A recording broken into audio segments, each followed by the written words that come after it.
29th Congress, Ordinary Congress of the Liberia Football Association. My name is Edwin Butterfly. I'm here with I'm Elijah Pan. Edwin, thank you for having me on today. It's the extra one. First of all, I have seen this. Although it is the 29th Ordinary Congress of Liberia Football Association, this is my first time for this Congress. and of course, I'm here also with Clarence Dolo Bacchus and Theophilus Weaple, Stevie Yance are the team from Inter Sports Liberia. Today is the 29th Congress of the Liberia Football Association, and it's normally being conducted in April of every year. So by April next year, we will come. It will be an elective Congress of the Liberia Football Association.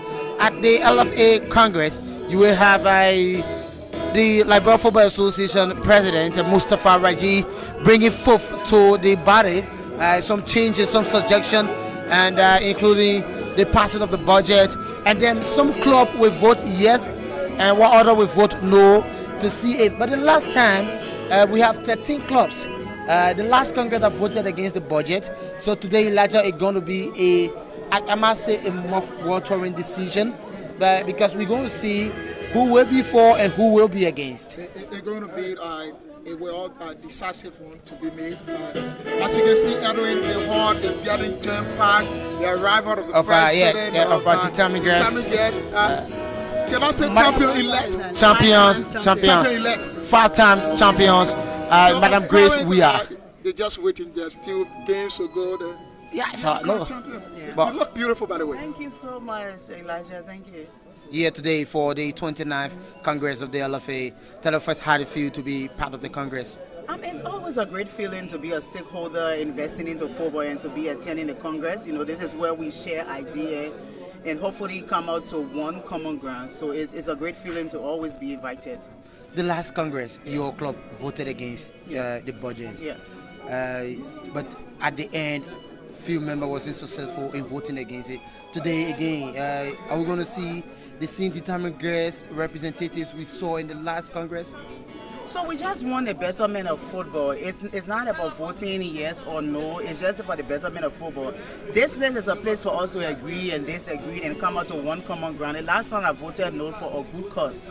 You know, hopefully this time around, if that question be asked, you know, maybe we can come to a common ground. The president of the Football Federation is our boss, you know, so we hope he understands and listens to what we have to say today, and we just come to a one conclusion in the piece of football. Let's talk about your dominance in the Liberia. Yes, 5-time champion. What's the secret? It's just consistency and early preparation. Congratulations, Madam Thank you, my brother Edwin. Hope to talk to you after the Congress. Of course, we will have a good conversation.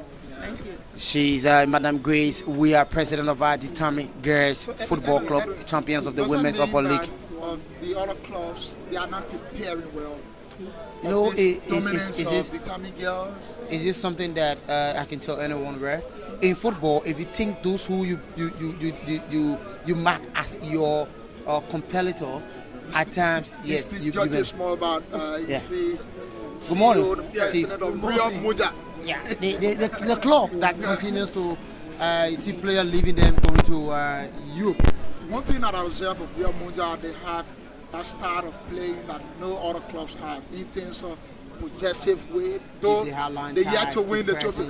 Yeah. So I think it would be good to see them into the second division. So by the way, welcome to Inter Sports. Thank you so much for having me, Inter Sports. You're here today at the LFA 29. Good morning, everyone. If you are here for yes, we're here to grace this occasion, and we're looking forward to a better one as well. What do you think that the Congress will bring to football? Well, I do believe everything positive will come out of this Congress today, because as you can see, it's well attended, and it's a very good one. It looks very organized, and the sole purpose of this Congress looks beneficial for us all as football stakeholders. We love to talk to you after the Congress. Thank you so much. So, Edwin, I just try to make some recognition of some club presidents, secretary that we are currently. I'm seeing the president of Nima Kwado. Yes. Stages Queen yet to come. Yeah, okay. Mr. Chris Gible Weah. Mr. Weah, by camera in the center. Good morning. Welcome to Inter Sports. Thank you. Good morning. After I think a week appearance on to be here today for this most anticipated LFA Congress. Tell us first how you feel to be part of the Congress. I feel very good. I mean, you can see the sitting is quite different. It's a very serious Congress, other than what we had before. We're looking forward to ensuring that football wins today. I'm very happy. I mean, I see a lot of good faces here, so hopefully we can make the best decision for football today. Let's look at the organizations of this Congress. It's a new face, new happening, organization, the reception. I think that the security measure in place is just too strong. I strongly believe that there should have been some leniency.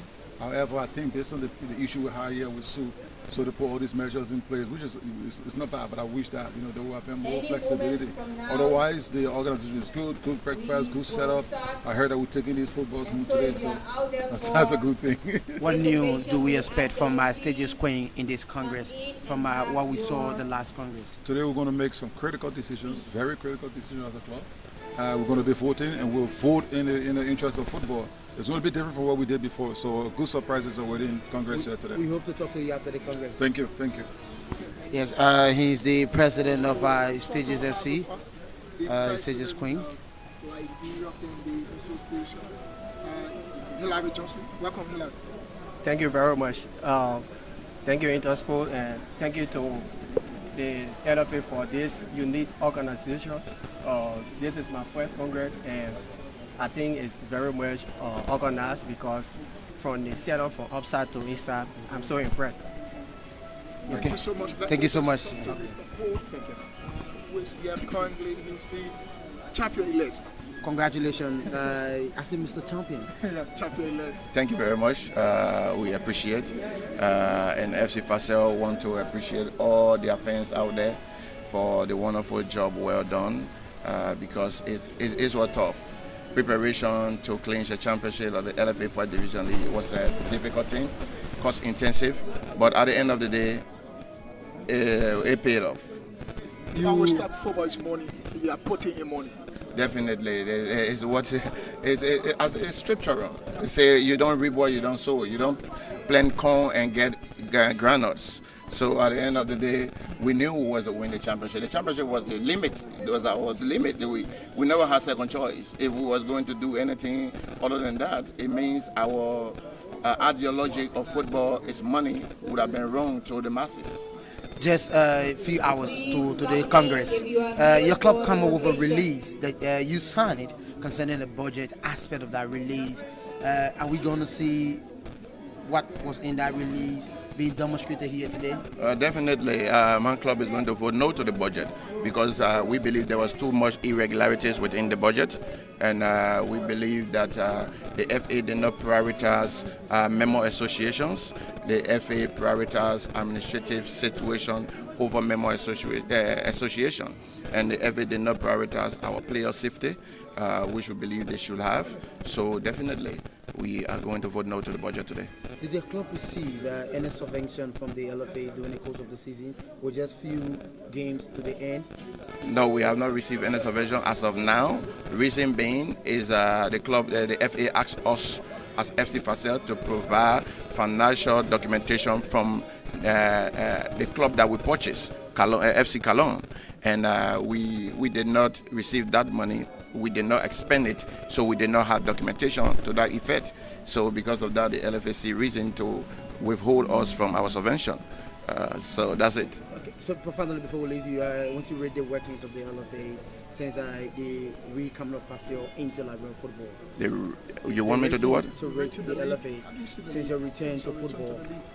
I believe that the entire workings of the LFA. I don't. If you ask me to read the workings of the LFA, I will be negative to it. But I believe that FC Facel coming back into football, we have brought a tremendous change in football in Liberia as a whole. We have brought the fans back on the field. Every teams in the league right now want to play under Facel because they believe they take back some revenues when they called upon when they play on a Facel. So definitely, I will not read the workings of the LFA because the LFA is doing very little. I believe that some of us, we are doing a lot so as to, put the Liberian football out there. Thank you so much, Mr. Champion. Hope to talk to you right after the Congress. You're welcome. He's the president of FC Fasio, champions of the Liberia Football Association First Division League. They won the title. They've been crowned champions. They were named champion, not crowned. The moment they recorded a 4-2 victory over I can say relegated threatening Invincible 11 RE on Thursday at the Samuel Kando Sports Stadium in Pinzo City. Fasio became their pre-celebration the moment they got a 1-0 victory over Heavy 11 on March 30th on Sunday at the SKD practice pitch. But again today, this is the 29th Congress of the Liberia Football Association. Here today we're going to see club agreeing and disagreeing with the budget that will be released, some of the decisions that will be put forth to the table. We can see from our far right hand side we have the representative from our defending champions, Watanga FC. We have the women's upper league champions, secretary and president. And then back there we see we have a Rio Muja representative. We just have the representative from Heaven 11. Yes. Yeah, you can see. So we yet to see the arrival of the representative from F Angels. We have yet to see the arrival of Liska Nimakwado. They are here, led by Flotoma Junior. We have Stages Queen. We have Shatta FC, led by Akimo. From Bahan, you see we have CC United. We also have the presence of the president of Jubilee FC, Jubilee promoted First Division. And from our far left side, we have Shatta Angels representative. We have Miss Benita Ure. We have our female professional. Yes. We also have Freeport FC.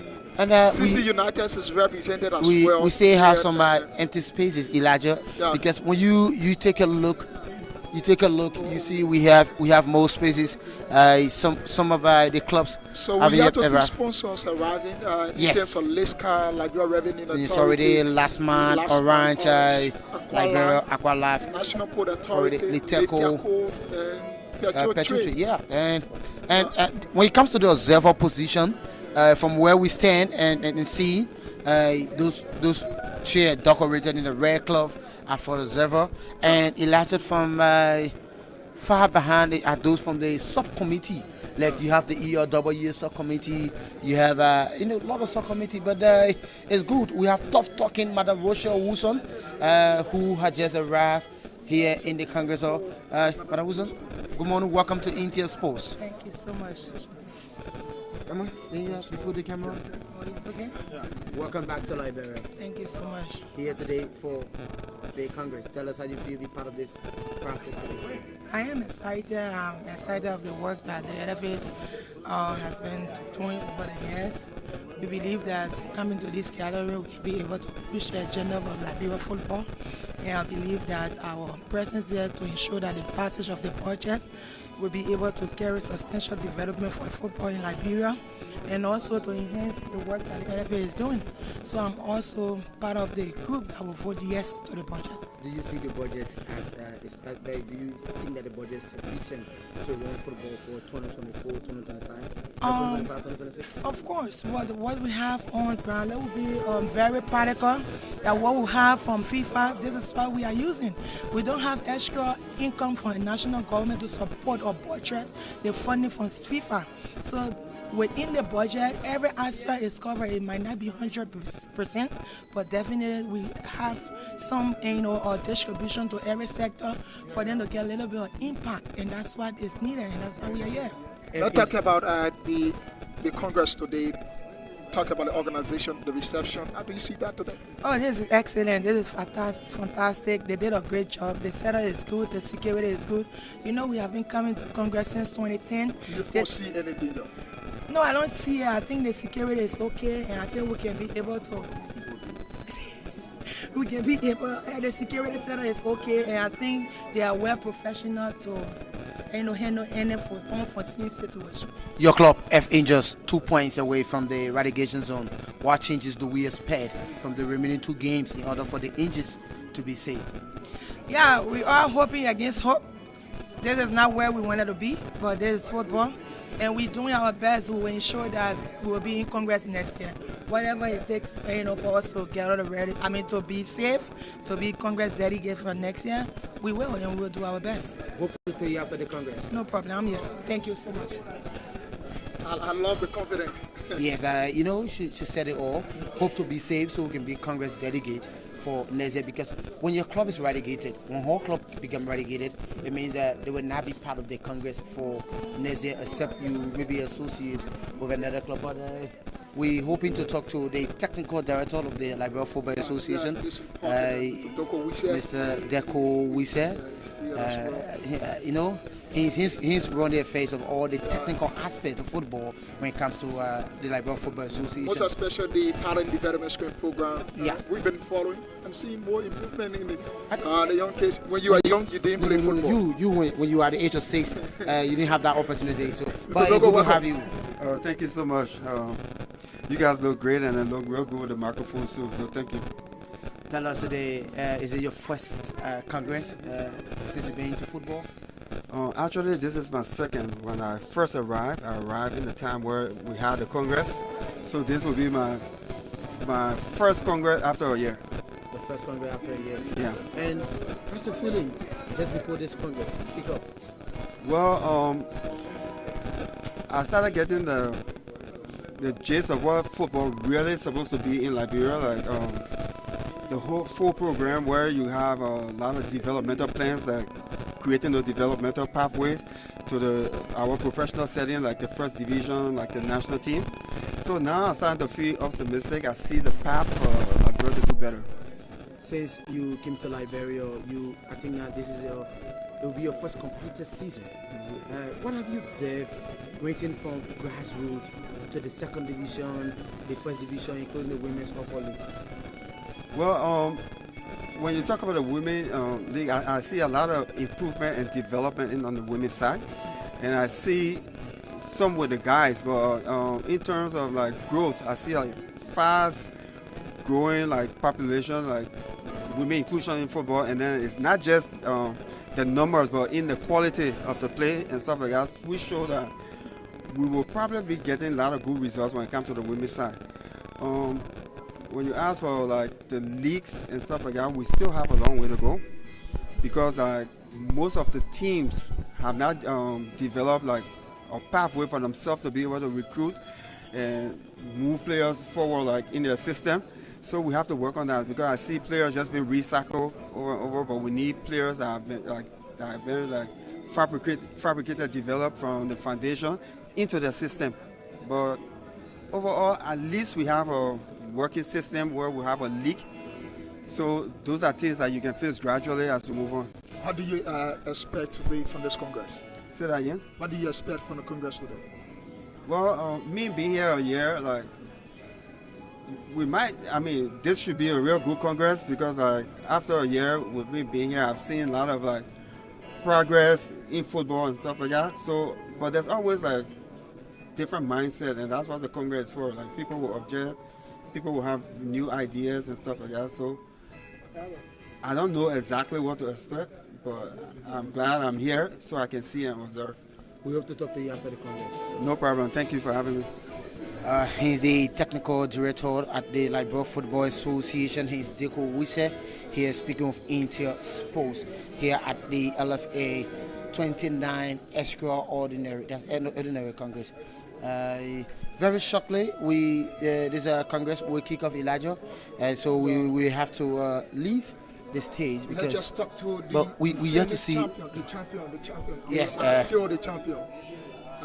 Of the LFA First Division League. But the statement of their coach remained the biggest question now in town. But never mind. The president is here to clarify that. Actually, maybe, I don't know if he will take the statement made by the coach, he will take it back, he will retreat it, or he will allow it to be there. But they did a good job to admit. From coming from the bottom of the table, being fourth on the league table, it's something good for them. And we may likely finish second. Wow. Yeah, second. Yeah, we may likely finish. With having 11. Yeah, we have having 11 to play. Okay. We have having 11 to play. We are 1 point behind the scoring.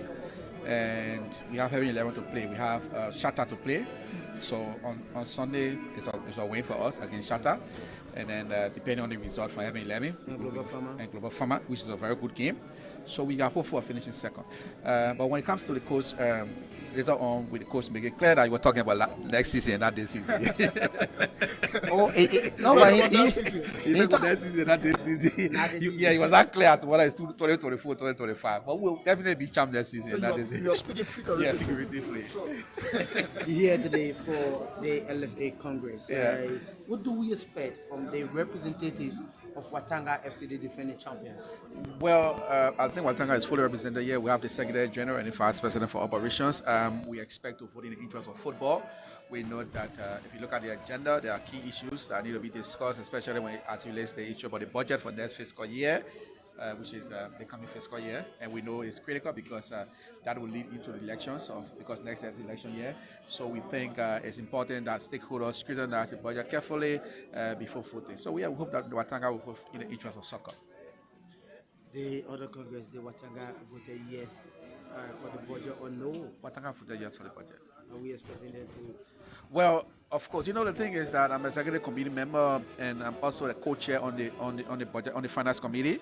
So finance being one of my backgrounds, I also provide technical assistance to the LFA when it comes to preparation of the budget. So we do the scrutiny in-house as executive committee before it goes to the public. So yes, we all of the odds that we have, we make sure that they are corrected before bringing it. So we expect Watanga to vote yes. are the subventions capable enough of sustaining the team? Because many of times we notice that payment practices, like one of the clubs into the league, the second league, they haven't practiced throughout the second phase of the game due to low budget. Talking about the subvention, do you think it's well sufficient? Well, of course the subvention is not sufficient, but the thing is the budget is what do you expect, right? Yeah. So because the envelope is low, the fiscal space is very small. That's why you see the subvention is that way. But of course, if we can have more funds coming in from maybe sponsors, we can definitely increase the subvention. But yes, we can see that the subvention cannot sustain teams, so that's why teams need to go out there to find individual sponsors that will help you to make sure that you have your team prepared for the season. Like Watanga, Yeah. Beto Mas, one of their sponsors. Yeah, we have Beto Mas, we have NASCO, one of the sponsors. Yeah. Have you been able, because I understand that you have clubs, president meetings, to share ideas with other clubs to promote the league? Well, yeah, I think Beto Mas is not only sponsoring Watanga for now, they are also sponsoring Shatta, and I think they are sponsoring one more other club. So yeah, we've always discussed with our colleagues, telling them that look, you have to look outside the box. You cannot depend on the LFA subvention alone, because if you look at Watanga before and you look at Watanga now, you see that there's a big difference between Watanga in the past and Watanga now. It's because of the sponsorship that we're receiving. And so if you depend on only the subvention and maybe individual pocket, the team will all be struggling. So yes, we are open to helping other clubs to see if we can do proposal for them that we've been doing for Watanga. If they want our expertise, we are surely willing to provide that for them. Thank you so much. We hope to talk to you after the Congress. Thank you. He's the president of the defending champions of the Liberia Football Association, Watanga FC. But shortly, Elijah, we will just have to leave it hanging at Elise and look up to. Once we are seen that, we will have to turn it on to the board of moderations of the MC. But I'm here to see the arrival of the president. Yeah. So I think he should be the last person. Yeah. The moment he steps feet in this hall, it means that definitely we're getting started. But we hope that Anthony Koko can just provide us with the sheet that we asked for, just to run down it to see if we can tell you what will be unfolding here today. Anthony Koko is the media man for the LFA, the Liberia Football Association. It's good to have Mr. Koko. What a way to welcome you to Inter Sports. Good morning, Edwin. Good morning, Elijah. It's a pleasure being here in Inter Sports. Today, the LFA 29th Ordinary Congress. When we talk about Congress, people listening or watching want to know, when the LFA is talking about Congress, what do the LFA mean by 29th Ordinary Congress or Ordinary Congress? Well, it's the highest decision-making body of the Liberia Football Association. it is responsible to make those decisions that are all meant to improve our football. And it is something that is held annually, the Ordinary Congress. So the Extraordinary Congress is the one that perhaps due to the fact that we have to appoint a new committee in accordance with the LFA statute, so you need to have an extraordinary Congress, or perhaps the executive committee, which is also the next decision-making body in the absence of Congress, go ahead to schedule an extraordinary Congress. So that's the time we have those ones. But for the ordinary Congress, it's something that is held annually. So usually in April, unless maybe there's a problem and then we push the date, but it's usually here in April. So that's why we are having this ordinary Congress. So this is where stakeholders, the ones who have the voting rights, including the first division team, second division, and the LFA upper women's division teams, along with others that we refer to as affiliates, the Coaches Association, the Referee Association, the Bengals Association, where they come together to make decisions relative to the approval of the budget, if there is any proposal submitted by a club member association, or perhaps there's a proposal from the executive committee. All those decisions are made during this Congress. And we see last man, Orange Library, Aqualife, Lepteco. Would they form part of the voting process, or they just here to witness the Congress? Well, they are here to witness the Congress. So globally, once you have a Congress or a program like this, you also invite observers and others that are referred to as guests. So once you come up with a list of guests, you decide who to invite, so they only come and sit and monitor the process. Sometimes some of them only watch the opening process, and then after the opening ceremony they leave, but some decide to watch the entire thing from start to end. So they are invited as guests, they only sit and observe. We also have other people that we invite as observers.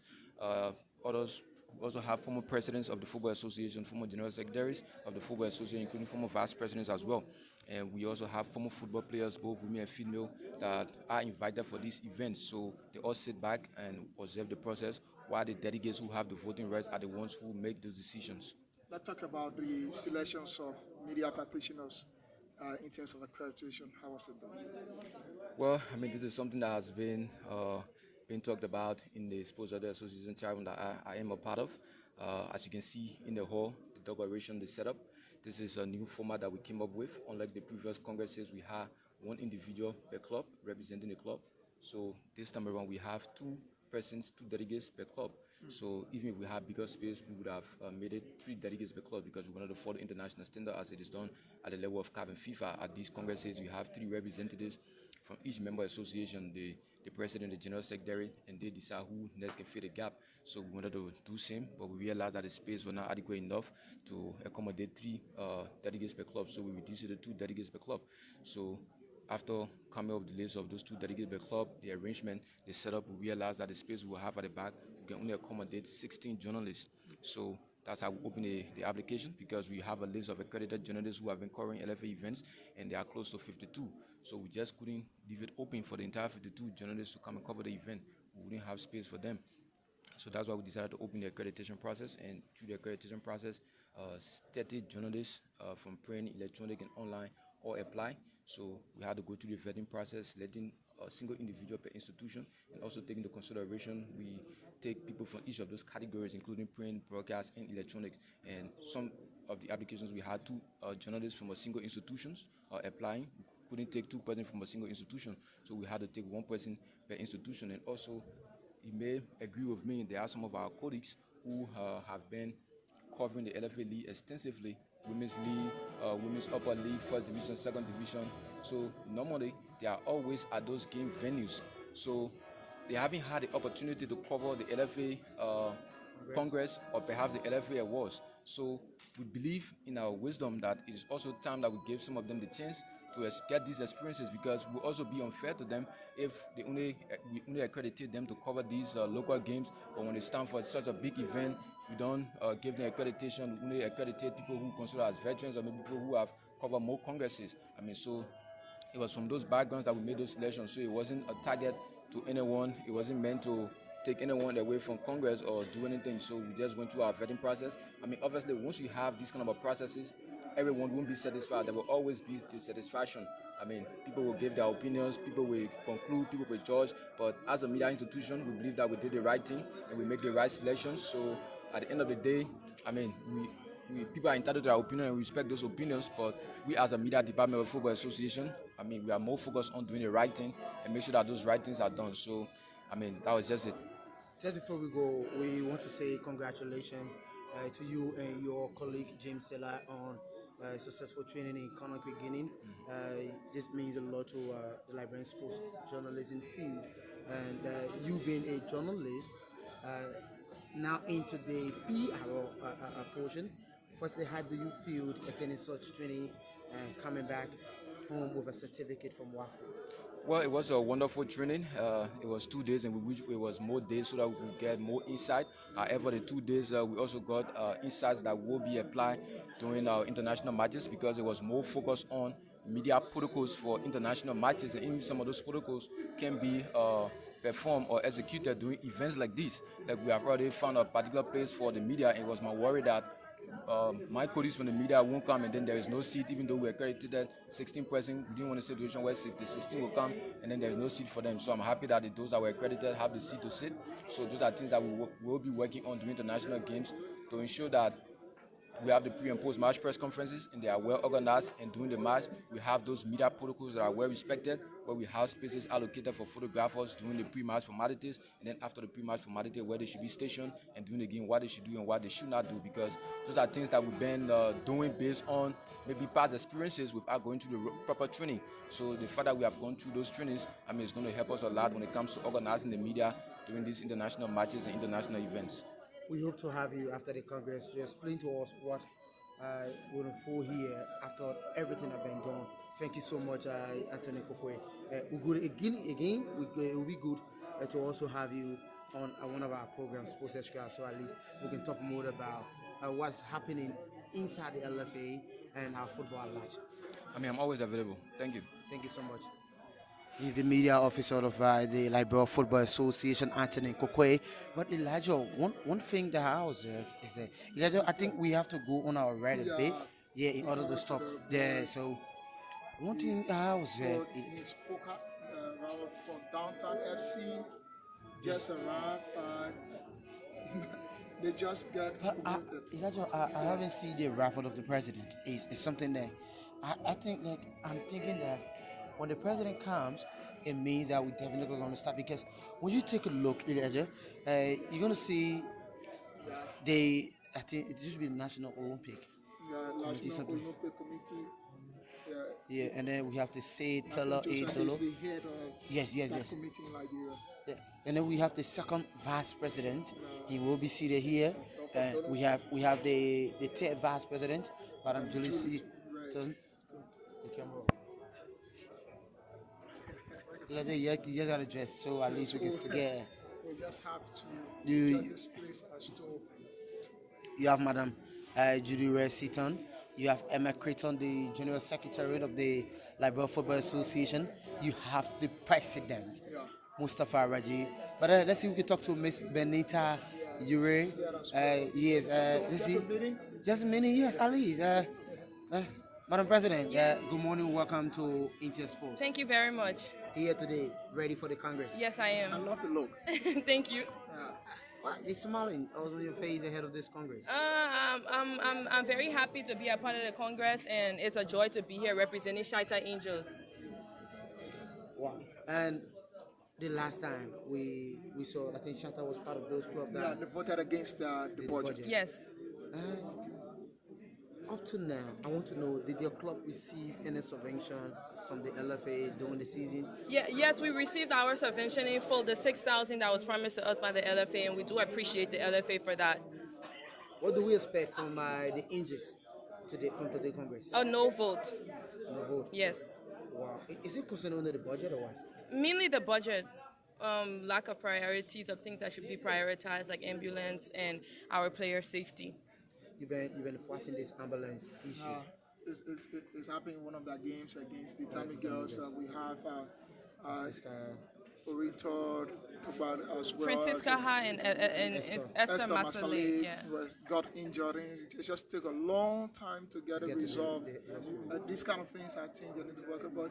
The other person I have said is a lot of money for ambulance. Yes, but a lot of money was allocated to add to the EC money. So I think that money, the EC is not in desperate need of it. I think the player safety is more important than putting money in the EC's pocket. Your club got a huge win yesterday with just 2 more games. I say pre-congratulations for finishing as a runner-up. Thank you. For 2024-2025. Thank you. Do we see a champion Shatter next season? Well, we pray for it and we're going to work towards it. I mean, every season we want to be champions. Unfortunately, we're not lucky, and congratulations to Determined Girls for another championship. Next season, we'll go for it again. You're talking about this season being your era.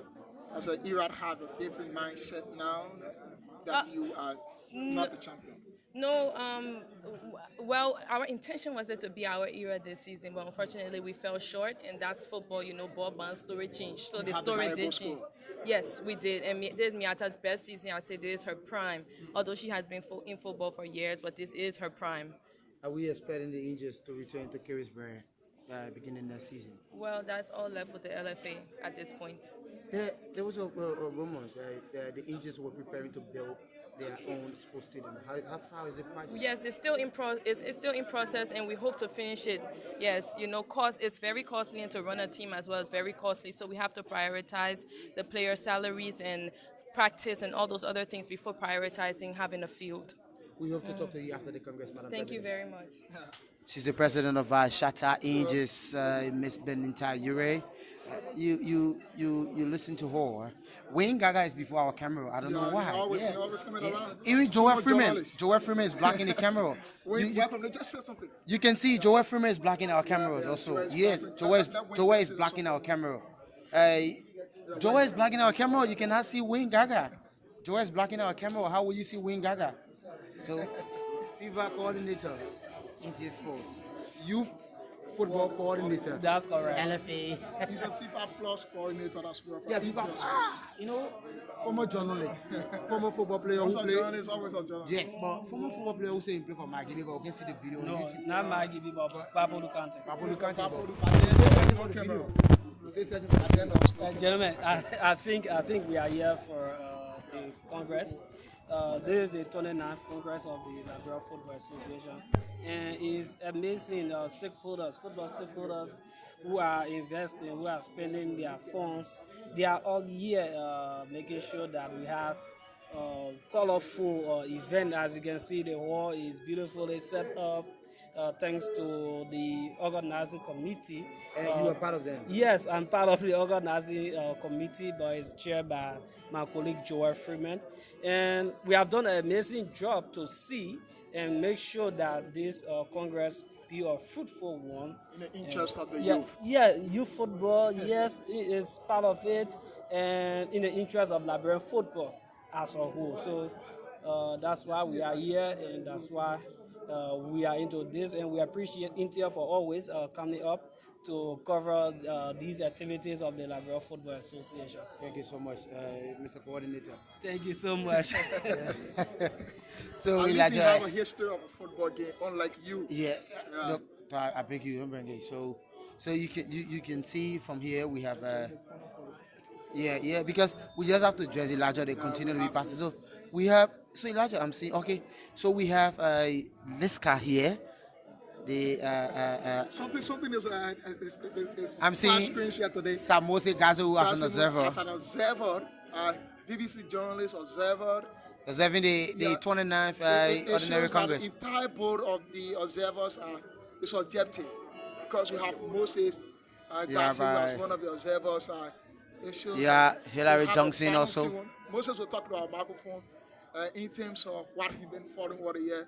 I understand that he always talking for the best interest of Liberian football. Moses is here, and he's going to be talking to us as we await the kickstart of the Congress, the 29th Ordinary Congress here at the Liberian Football Association. And Moses Gassel, Lofa County man. The best county in the Republic. Yeah, man. That'd be weird. Elijah is not a gossip. Lofa remain the best county in Liberia. Remain the best county in Africa.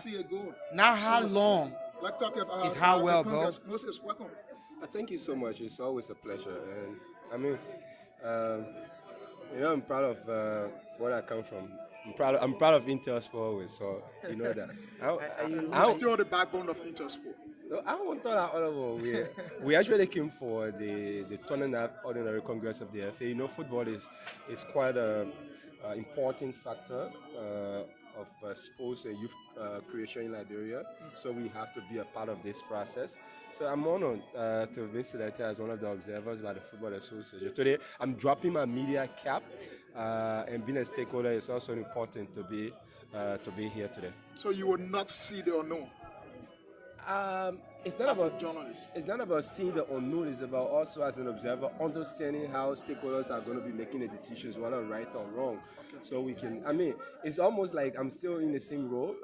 As journalists, you're also here to observe what's unfolding. So I'm here to see the rights and the wrongs, the good decisions, the bad decisions that will shape the future of football in the next 1 year. Because the ordinary Congress is in a year time always. Yeah. And unfortunately, we have one of the workforce here at the LFA is blocking our camera. We can, yes, I don't know why, and sorry for that, but people just coming in. No, that's it. I mean, it's all about the protocol and its preparation time. So there's no, like I said, it's important.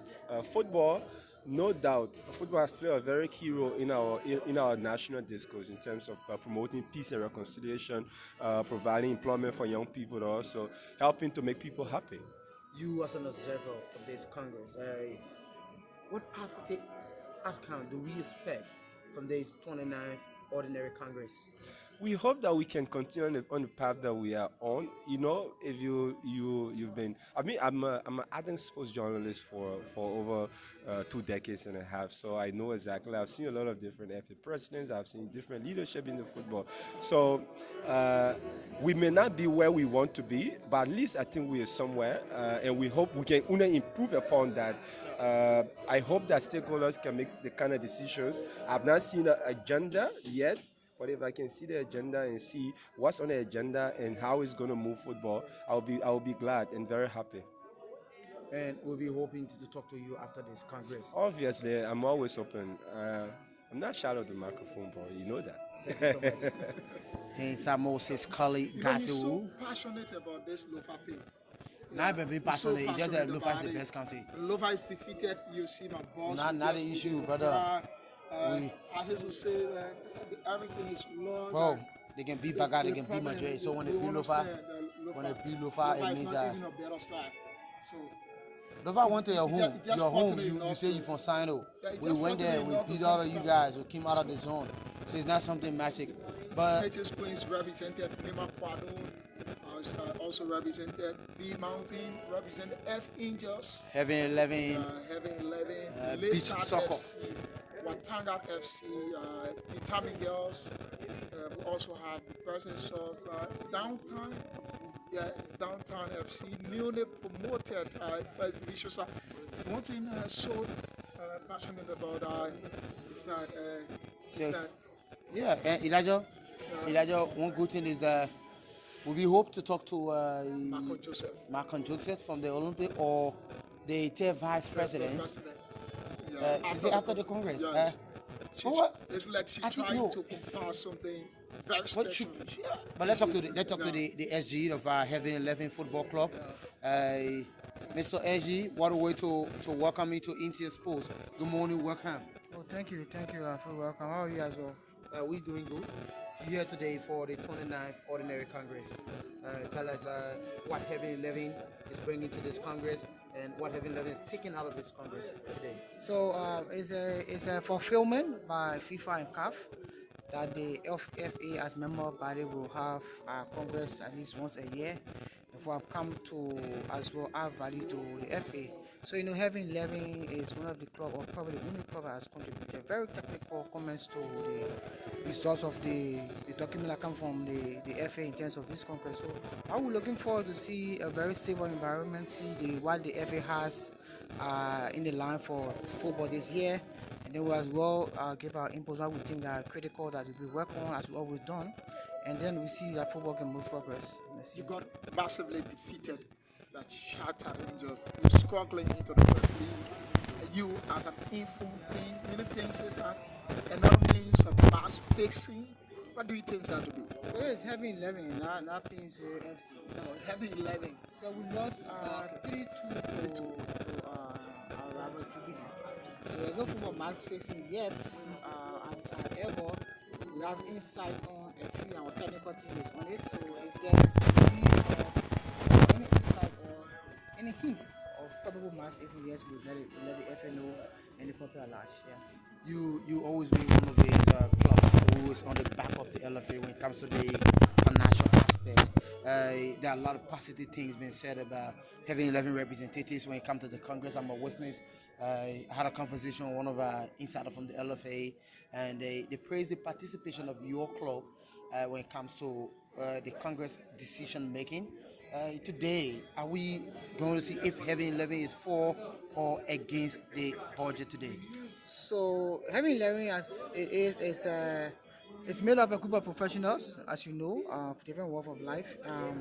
We initially sent our points to the budget. I think it was discussed on a Tuesday.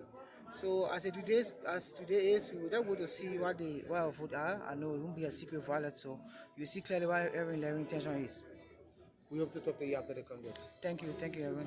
I was kind But Elijah, I think we will have to get a water break. It might be so, but I want to drink some water, Elijah. So it's something that is normal because we just waiting to see the arrival of the president, and then this Congress will kick off. Yeah, it will just kick off. We will talk to Claco Joseph. He's not here. I think somewhere around. But we have Mohamed Bamba. Bamba. Yes, Mohamed Bamba of CC CC United. I think they in the red zone, right? Yeah, no, they are not in the red zone, but No, close to the red zone. They are to 11 spot on the league table, 11 place on the league table as it thinks. They are currently 11 place. CC United used to be the Satan boys that we know. Mohamed Ziyad, let's talk to you 1 minute. I don't know why. Is Emmanuel, is Mohamed afraid or what? Yeah, they are But struggling. you know, it's kind of like it's a breeding, and then supporting a club from Europe that's not performing into a conference league, and then Also, especially you come team back. that we know from the beginning, from the third Yes, you division, come back second to league, CC United. first league, Yeah, then you know, going back to the second league. and then Something. it's kind of like Yeah. rocky for them in the second division. But Mr. Bamba, good With morning. all the welcome. discussion. Welcome to Inter Sports. Thank you so much. I'm glad to be here. What do we expect from your being here today from the Congress? Well, I mean, it's a normal Congress. It's an ordinary Congress. This is by law, and our statute call for it. So, what you expect is that we are here to seek the betterment of Liberian football, and everything we want to do here today is in the interest of Liberian football and the development of Liberian football. What happened to CC? Well, we have been having some despite some challenges, but I can tell you, CC United is on course. We are one of the few teams in the league that have go through rebuilding processes, and as you can see, my team I have gone through rebuilding from the first division to the second division, and we're trying to redevelop the young talents. And you know, we are very interested into the young folks. On my team, the oldest person on the team is 25 years old. So you have to know exactly what. So we are building a generation talents. We are building people for the next 10 years. We're not just building people for now, for instant gratification. You can know that we came from third league and we went second league, we won the championship with a very youthful team. So I still have the youthful team that I want to build. There are other players who have made prospects. Some of them are in Europe now, some of them are on other teams. You are making headway from the first, third, second, coming to the first. Doesn't mean that you don't want the championship any longer.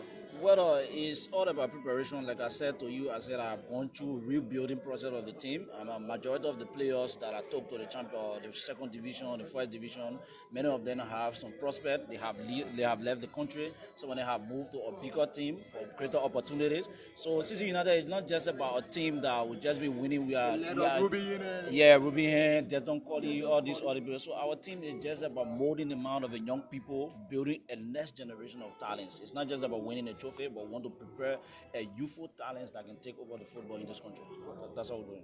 What do we expect from CC United concerning this budget hearing from the LFA today? No or yes? Are they having budget year? We don't have a budget hearing. The budget is already hearing and already been done. The passing of the budget.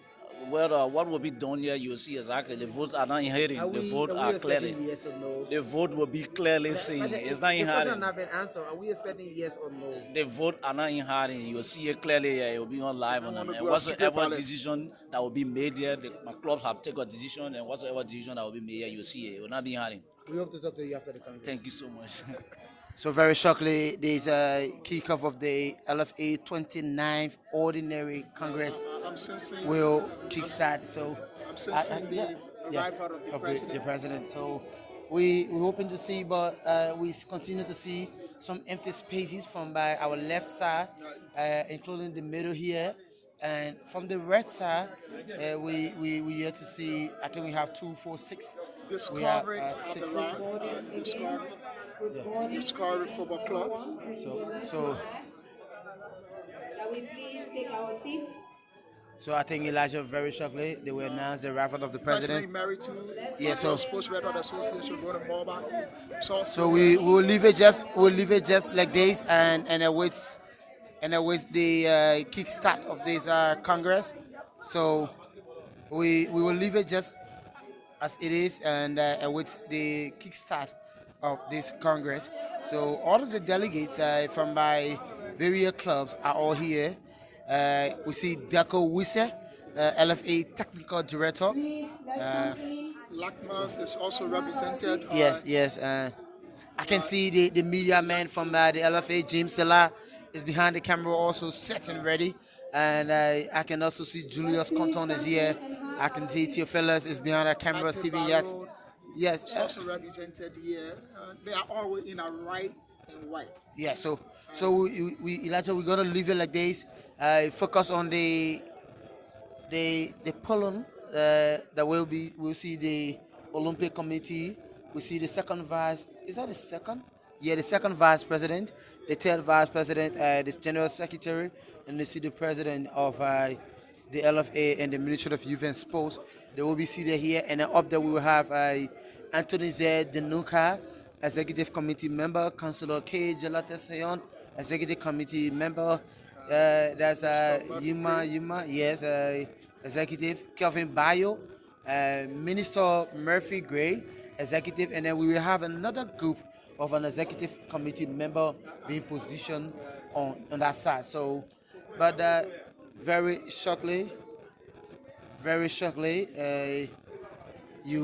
will have the kickoff of this Congress. So our team, our technical team can just take a tour around, and then we can just take the tour, the view of the building. As we technical team can just take the view of the hall of those that are present here, as we are.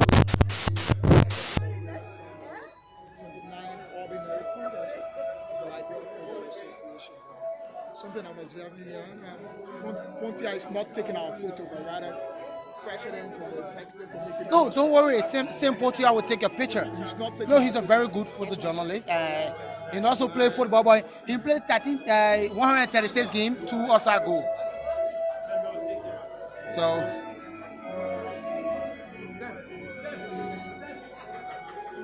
So very shortly,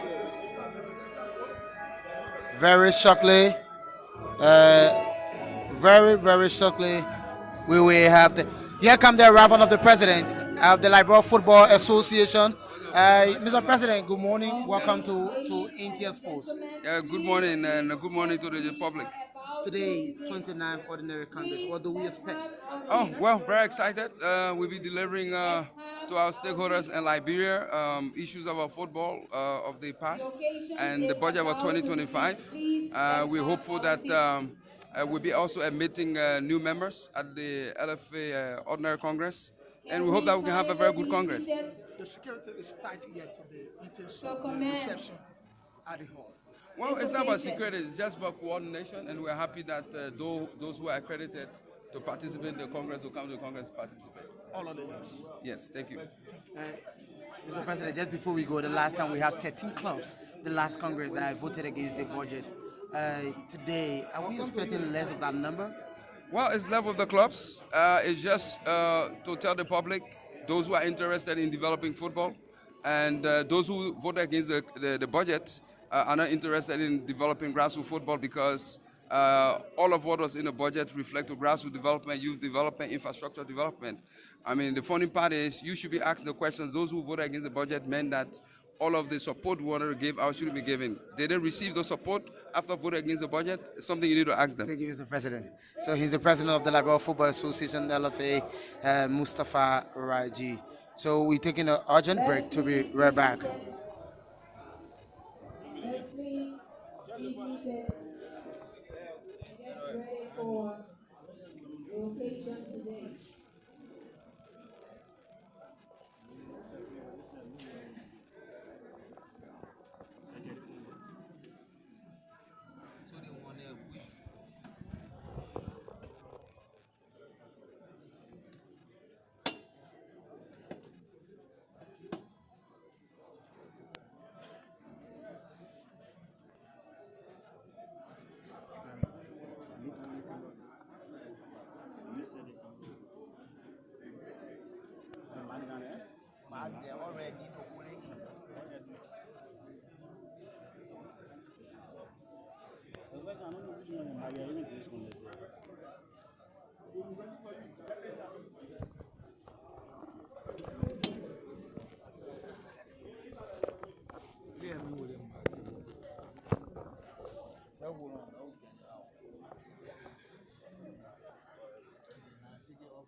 Okay, to those of us still moving around, we ask that we please be seated as we are about to commence this occasion.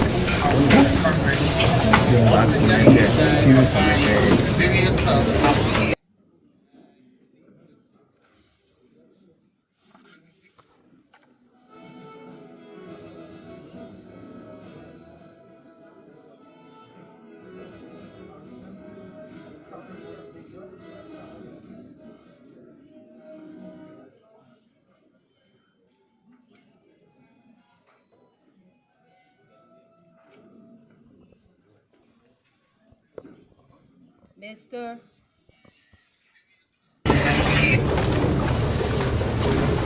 President,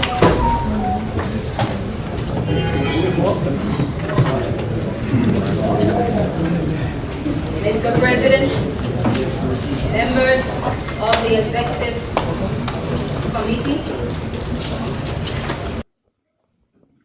former presidents, and general secretaries of the Liberia Football Association, distinguished stakeholders, invited guests, ladies and gentlemen. Good morning, and we are overwhelmed to have each and every one of you gathered here today for the 29th Ordinary Congress of the Liberia Football Association, held at the headquarters of the LFA on today, April 12, 2025, at about now. I will ask that we all kindly stand to observe a moment of silence in prayer to God and for all of those associated with football whom we may have lost along the line. Moment of silence begins now.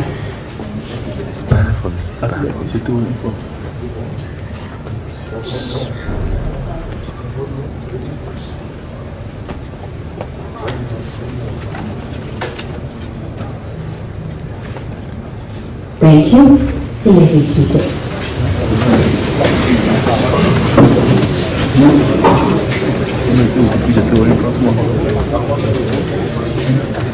Ladies and gentlemen, I would now like to call on the President of the Liberia Football Association, who will welcome each and every one of us to the 29th Congress of the Liberia Football Association. Mr. President, welcome.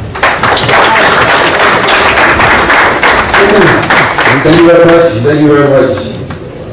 Good morning, Honorable Deputy Minister, representative of the Minister of Youth and Sports, the representative of the Liberia National Olympic Committee, our former President, Councilor Sobo Zeta Wesley, former Vice President for Operation, Mr. Jackman, former General Secretaries of the Liberia Football Association, members of the Executive Committee of the Liberia Football Association, our distinguished stakeholders, members of the press, affiliate members, ladies and gentlemen. Today is another great day for us to celebrate the 29th Ordinary Congress of the Liberia Football Association. We'd like to welcome each and every one of you, and let us sit, relax, deliberate, and discuss the development of football and make decisions that will move our football forward.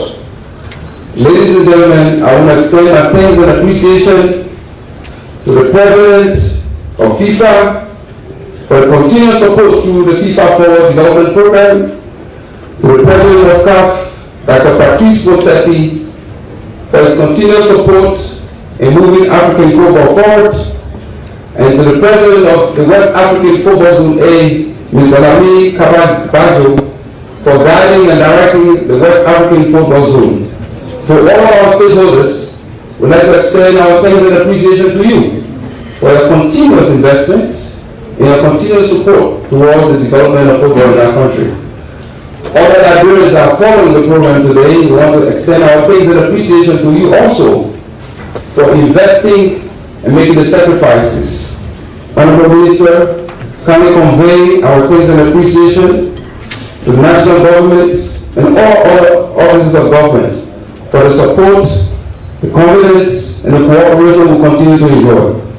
Thank you and welcome to this Congress.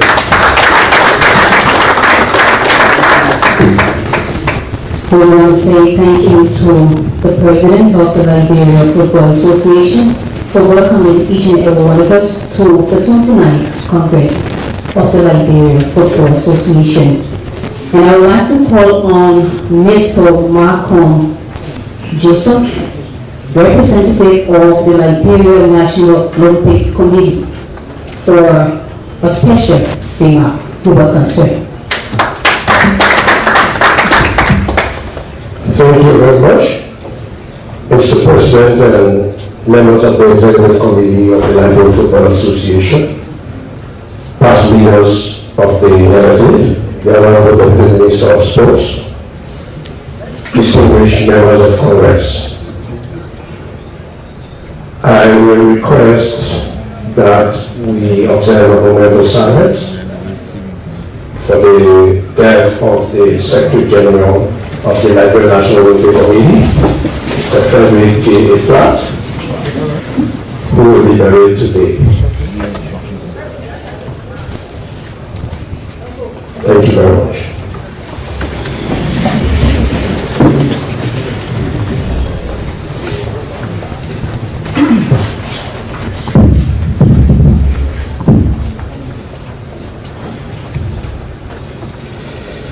I bring you greetings from the Liberia National Olympic Committee. and extends warm greetings and heartfelt felicitation to you, members of the Liberia Football Association, for the invitation extended us to be a part of this Congress. This gathering is a testimony of the LFA's ongoing commitment to transparency, development, and inclusion, as well as shaping dialogue for the future of football in Liberia. The Liberia National Olympic Committee wishes to commend the leadership of the LFA under the guidance of its president, Mr. Mustafa Raji, and the members of the executive committee for the strides made in the development of football across Nigeria.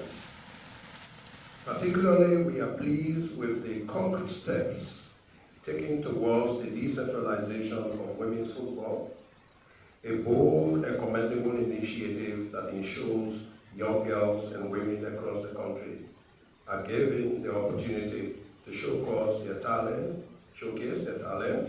and passion for the game. Empowering women in sports is not only a matter of equality, but a strategic investment in the broader development of our sporting future.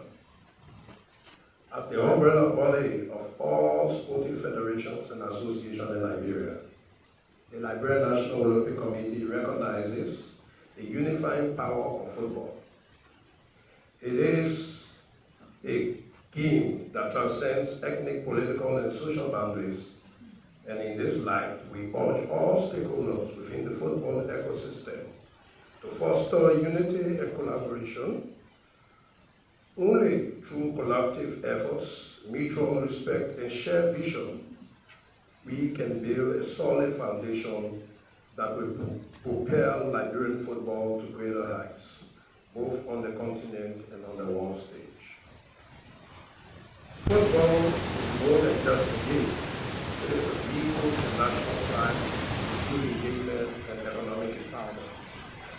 The LNOC believes that when football is nurtured in a peaceful and inclusive environment, it can transform lives and communities. Therefore, we call on government, private sector actors, local authorities, and civil society to continue supporting the LFA initiatives in youth development, infrastructure, and immensely develop the technicians, that is the coaches. As we conclude, we request that the partnership and support to the Liberia Football Association, as well as striving by all to uphold the Olympic values of excellence, respect and friendship through the beautiful game of football. Again, I want to congratulate you, members of Congress, for this gathering, and we look forward to a very fruitful engagement, and that everyone in here will make the best decision in the interest of football in Liberia. Thank you very much.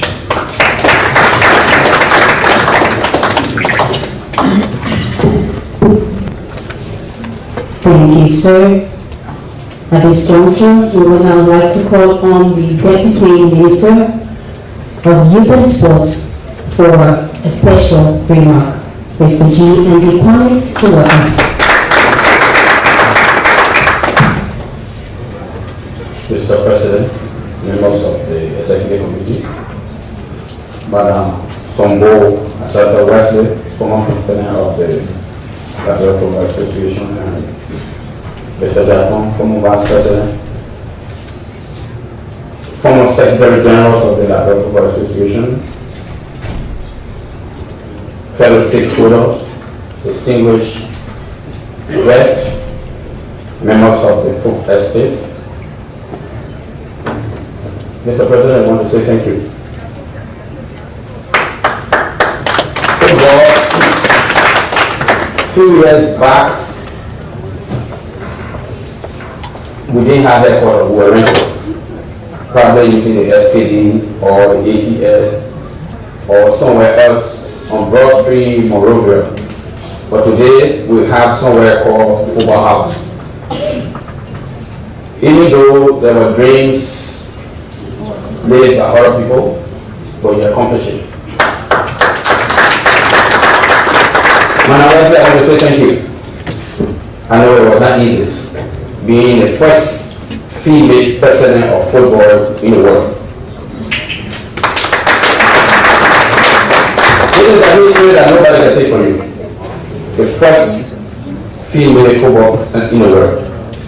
And that time, football was dominated by male. It was because of you, FIFA changed the rule that we must include women on the second. This is a history that started with Liberia, but probably most of us may not know. You see women included in football today is because of her. And sometimes we hurt ourselves, we don't know directly or indirectly that we are hurting our country. We are stakeholders. I'm a club owner, I stay here as Deputy Minister for Sports, who supervise 36 federations, but I'm deeply rooted in football. And I have a stake. Sometimes, indirectly and directly, we were on Facebook, we act those things hurt our football without knowing directly and indirectly. Today, we don't have sponsorship from Orange because our actions affected a global company. The hurting clubs who cannot afford it, let's be careful on how we go about it. Because at the end of the day, there are several clubs here who don't have the requisite sponsorship to survive. And they dig deep in their pockets to make sure that the clubs survive. It hurts all of us here. But at the end of the day, we want to see football develop. We want to say thank you for putting your legal resources in football. Today, we have 48 football clubs in Liberia, whether the female teams, first division, second division, or whoever that is sacrificing for football, we want to say thank you. It's not easy, because in Liberia, our economy is also terrible. To take your legal resources, forget your family, forget your children's school fees, to put it into football, it means you want to see the best for football development. So you cannot hurt where you put your money. We have to nurture it, make sure that it leaves the embryonic stage to a standard that we all will be proud of.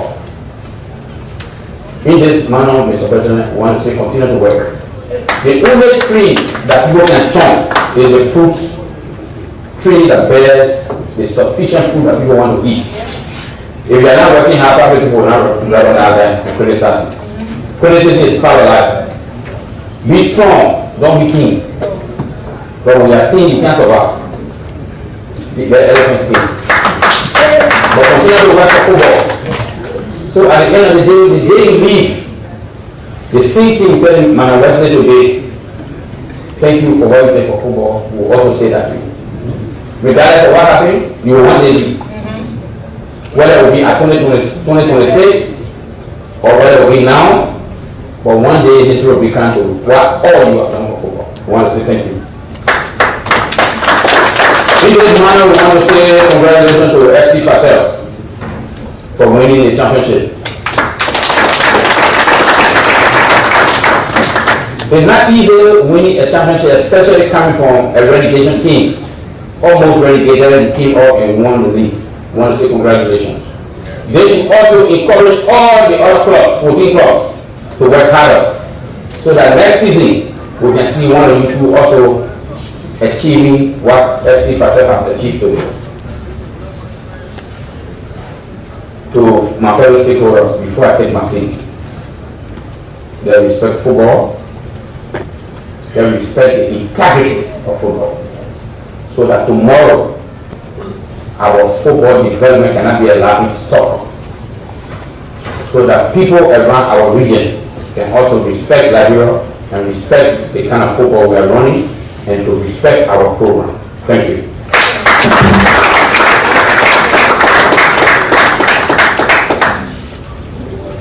We say thank you to the Deputy Minister of Youth and Sports for that remark. Ladies and gentlemen, I would now like to call on the President of the Liberia Football Association, Mr. Mustafa Al-Rajid, for the official declaration of the opening of the 29th Ordinary Congress.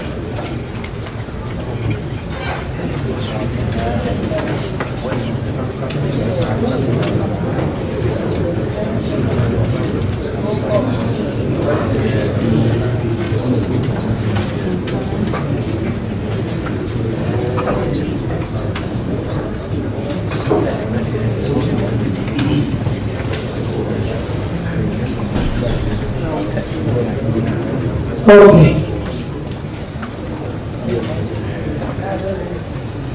I would still like to call on the President, who will present pennant to her honor, former President of the Liberia Football Association,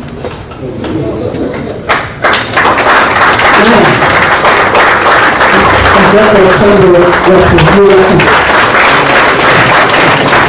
Thank you.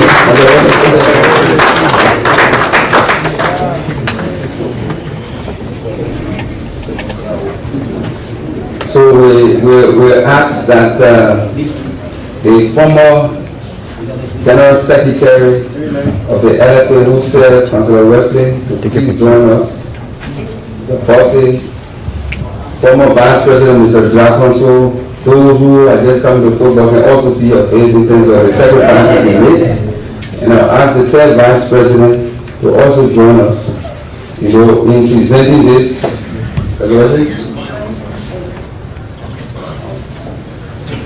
Our third Vice President, sorry, the female Vice President.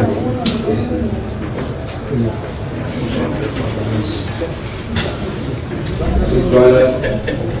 We also ask to create that balance, since one of our veteran executive committee members is not here in the name of Sivan Brown, we'll ask our daughter, former executive committee member and acting president of FNJ Manaji, Rosel Wusin, to kindly come forward and let's present this pennant to our female president, our mother, and someone who continue to sacrifice from within herself each and every day. Our Commissioner General, the woman who continue to develop mass commissioners over the period. Councilor Wesley, on behalf of the Liberia Football Association, I'd like to present to you this pennant in appreciation of your continuous support towards the development of football in Liberia. May Almighty God continue to bless you and reward you in hundredfold. Thank you very much. Thank you. We will ask that the President please stay to also present another pennant to the Ministry of Youth and Sports, as represented by the Deputy Minister. You're welcome. Thank you, Mr. Minister. So I'll ask my first Vice President, Mr. Conan, to please join me so we can present the pennant. Professor Conan, to please join me to present the pennant to Ministry of Youth and Sports. On behalf of the Liberia Football Association, love to present to you the Ministry of Youth and Sports National Government for its support, and let's appeal that the government increase those support mechanisms and give us more as expected to add up towards the subsidy of clubs, to increase support to youth football, to women's football, and for the development of the infrastructure all over Liberia. Mr. Minister, on behalf of the Football Association, we say thank you.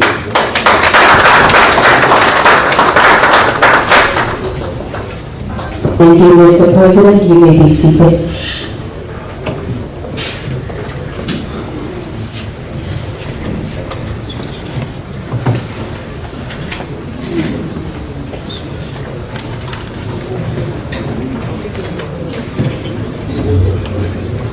Okay, so I would like to call on the second Vice President of the Liberia Football Association, who will present pennants to the Liberia Revenue Authority.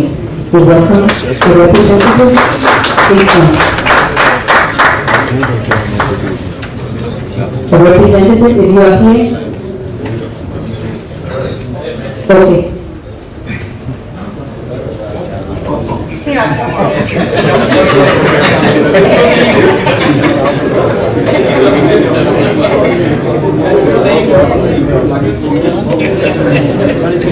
Well, on behalf of the Liberia Football Association, we want to say a very big thank you to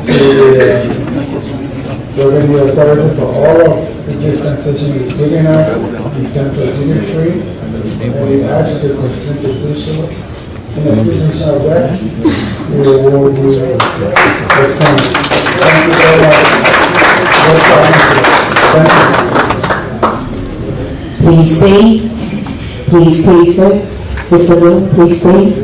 And we would now like to call on Aqua Life representative, if you are here.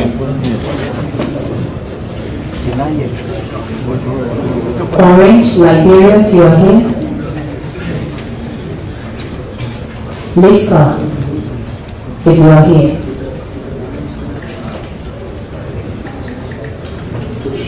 Litaco, National Port Authority, Petrol Trade. Please be seated, sir.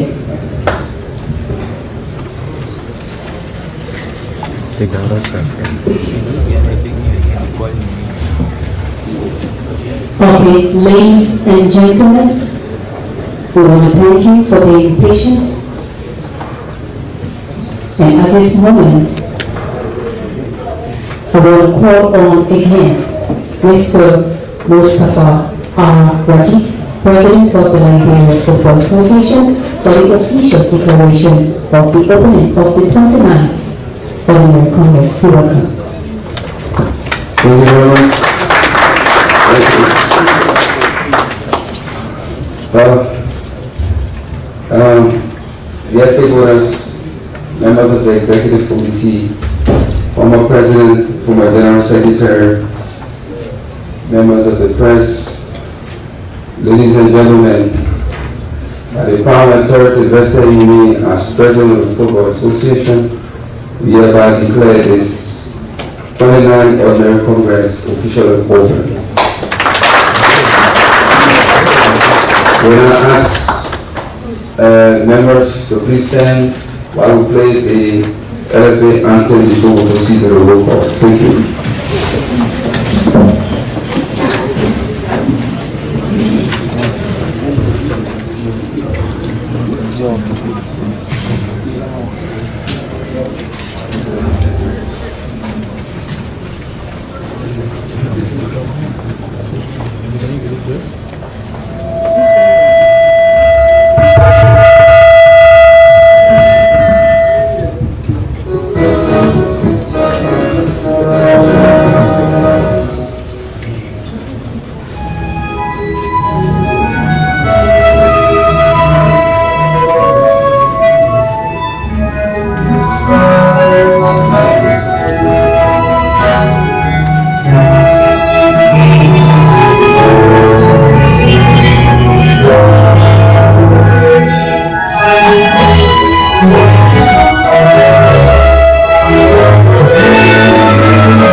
Thank you. Thank you. Thank you. The General Secretary to proceed. LFA 29 already having to record.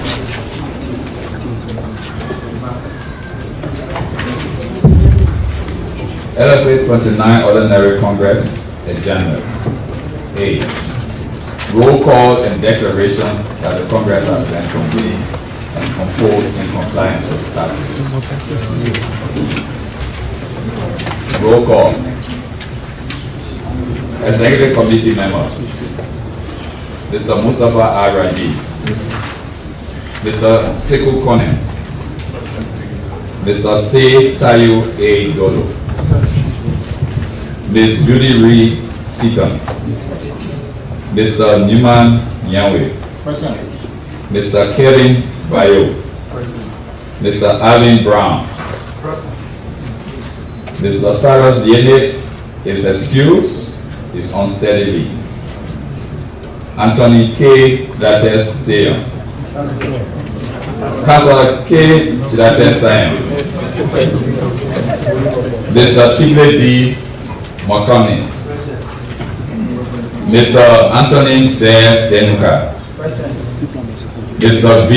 Mikey Gray is excused, is ordered the council. Mr. Pewara Giant. Present. Dr. John Molva is excused, is ordered the country on official duty. Judge Joseph M. Colley is excused, he has an emergency at the hospital. We now go to clubs and affiliates. Ambassador Football Club. Determined Girls Football Club. Angels Football Club. Rabbit Angels Football Club. Present. Real Moja Football Club. Present. Senior Female Professionals. Present. Shatter Angels Football Club. Present. Stages Queens. Present. Soccer Ambassadors. Present. CC United Football Club. NPA Angus Football Club. Present. Samira Football Club. Present. Junior Professionals FC. Present. Philadelphia Lone Star. Mighty Enforcers. Ghana's Bay FC. Nima Kwado Football Club. Present. Magili Football Club. Jubilee Football Club. Present. Wolobisi FC. Wolobisi FC. Wolobisi FC. Pax Football Club. Sano MPA. Black Man Warriors. Present. B Mountain Football Club. Present. LPRC Oilers. Global Farmer Football Club. Present. Liska Football Club. Present. Invisible 11 Football Club. Present. Discouraged FC. Freeport FC. Football Club Fassier. Present. Heavy 11 FC. Present. Queensway FC. Present. Watanga FC. Present. Shatter FC. Present. Michael Barrow. Present. Beach Soccer. Present. Nefra. Present. Lefuka. Present. Lona. Academical / Varsity.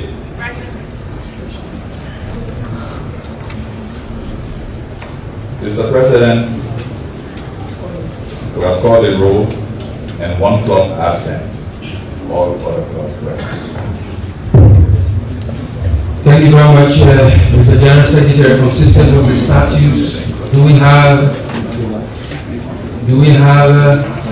the full listing of all members called eligible to vote? Yes, sir.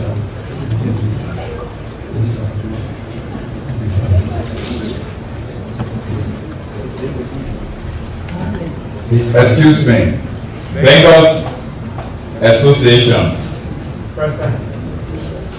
Thank you very much, Mr. General Secretary. Consistent with the statutes of the Liberia Football Association, do we have a quorum to proceed with the business of Congress? Yes, Mr. President. Thank you very much. We'll move to the next agenda item, and there's the address of the President. Thank you.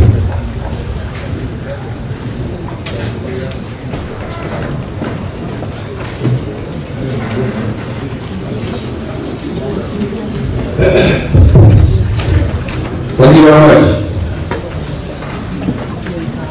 Honorable Deputy Minister of Sports, Mr. G. Allen Kwame, representing Ministry of Youth and Sports, the representative of the Liberia National Olympic Committee, members of the Executive Committee of the Liberia Football Association, our former President, former Vice Presidents, Presidents, former General Secretaries, our distinguished stakeholders, representative of our auditing partner, members of the press, legends present, football stakeholders in and out of Liberia. We bring you greetings and peace and blessings. Assalamu alaikum to those who are Muslims, and greetings in the name of Christ our Lord. Amen. Today marks another day in the beginning of progression of our football. But we must first spread a message to all, because football is a powerful tool that represents unification, to strengthen the bonds between nations, to address concerns of conflicts, and to develop our country. Football, as the #1 priority sports for boys and girls, men and women in our country, stand to be a game that we all love. Let me join hands with all who crafted the statutes of the Football Association with emphasis on promoting, developing, and protecting the game. In order to protect the game of football, there are key measures we need to put in place. I hope we can take this time to say to one another, to each and every delegates, let's pass the message onwards, because it's our responsibility to educate our citizens, to speak to our brothers and our sisters in and out, to speak to youth in the communities, grassroots, players, referees, match officials, etc. The true beginning of football, the integrity of football. Look at and turn left or right to your colleagues or delegates and say no to discrimination in football. No to racism in football. No to money laundering in football. No to drugs in football. Drugs, the proliferation of drugs in our country today is affecting a great sector of our youth, from grassroots to players to adults. Money launderers and scammers support the initiative of drug pushers to claim their money. We must say no to these actors. We must serve as a tool for each and everyone involved in football to pass on that message. Let us use football as a message of positive change. Today, what we presented to you for the first time in our General Assembly, each and every, if not all delegates, have a ball before you. It's a true representation of the game we play. The ball represents the future of your child. If you want the child to become a drug pusher, look around the ball. It's round, it's a globe. We have to determine where we want our kids, our families, our daughters, our parents to be.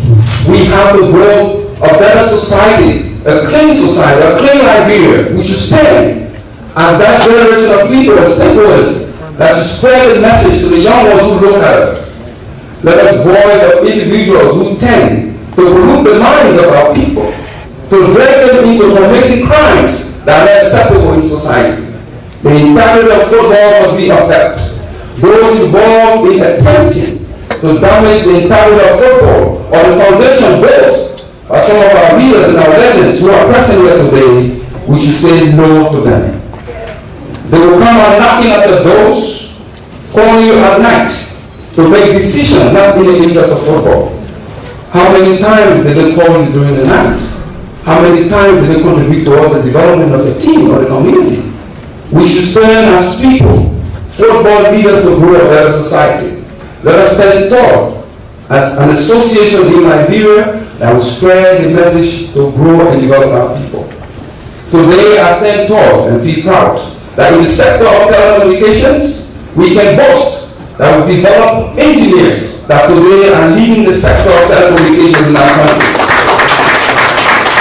Can you feel proud as a scammer to develop the son or daughter of another parent?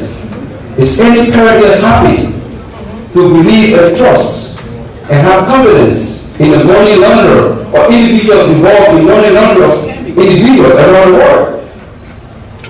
I believe that's the wrong path to take. We want a better Liberia and a clean Liberia. Those individuals must be taken away from our football because it's threatening the life and survival of football. We also like to inform the general public and the rest of the world. FIFA, CAF, WAFU, Interpol, and all other government authorities. Our lives has been threatened. My life has been threatened and that of my kids. No one attempt to threaten the life of my kids because I, as a leader, have a responsibility to cater to the survival of my family and my children. And if you attempt in any way, physical or any matter, I will resist, and this should go back to those individuals who are involved with funding others out there to destroy our football. We will return fire with fire. If you prepare the fire, you should be prepared for the burn. I've been quiet for so long, but if I'm in my zone, I will protect my zone with the best of my ability. In football, we must unite. The game unites and let us stay together and be bonded together. We are here to work for you. We are here to serve you. But we should not get disrespected in the process. We must be respected in as much as we reciprocate with respect to you. We understand there are challenges. Those challenges can be discussed and resolved on the table. Let us avoid engaging with individuals or unscrupulous individuals that will attempt to damage our football. Since 1847 and the formation of the Football Association in 1936, we never ever had headquarters. Unfortunately, we have individuals who intruded the facilities of the Football Association, injured some of its workers, and attempted to create more damage. If you as stakeholders stand in support of such an act, well, it's left with your conscience. If you are innocent, you must speak out and you must stand tall because this is the property for football, for all Liberians, and it must be protected in full.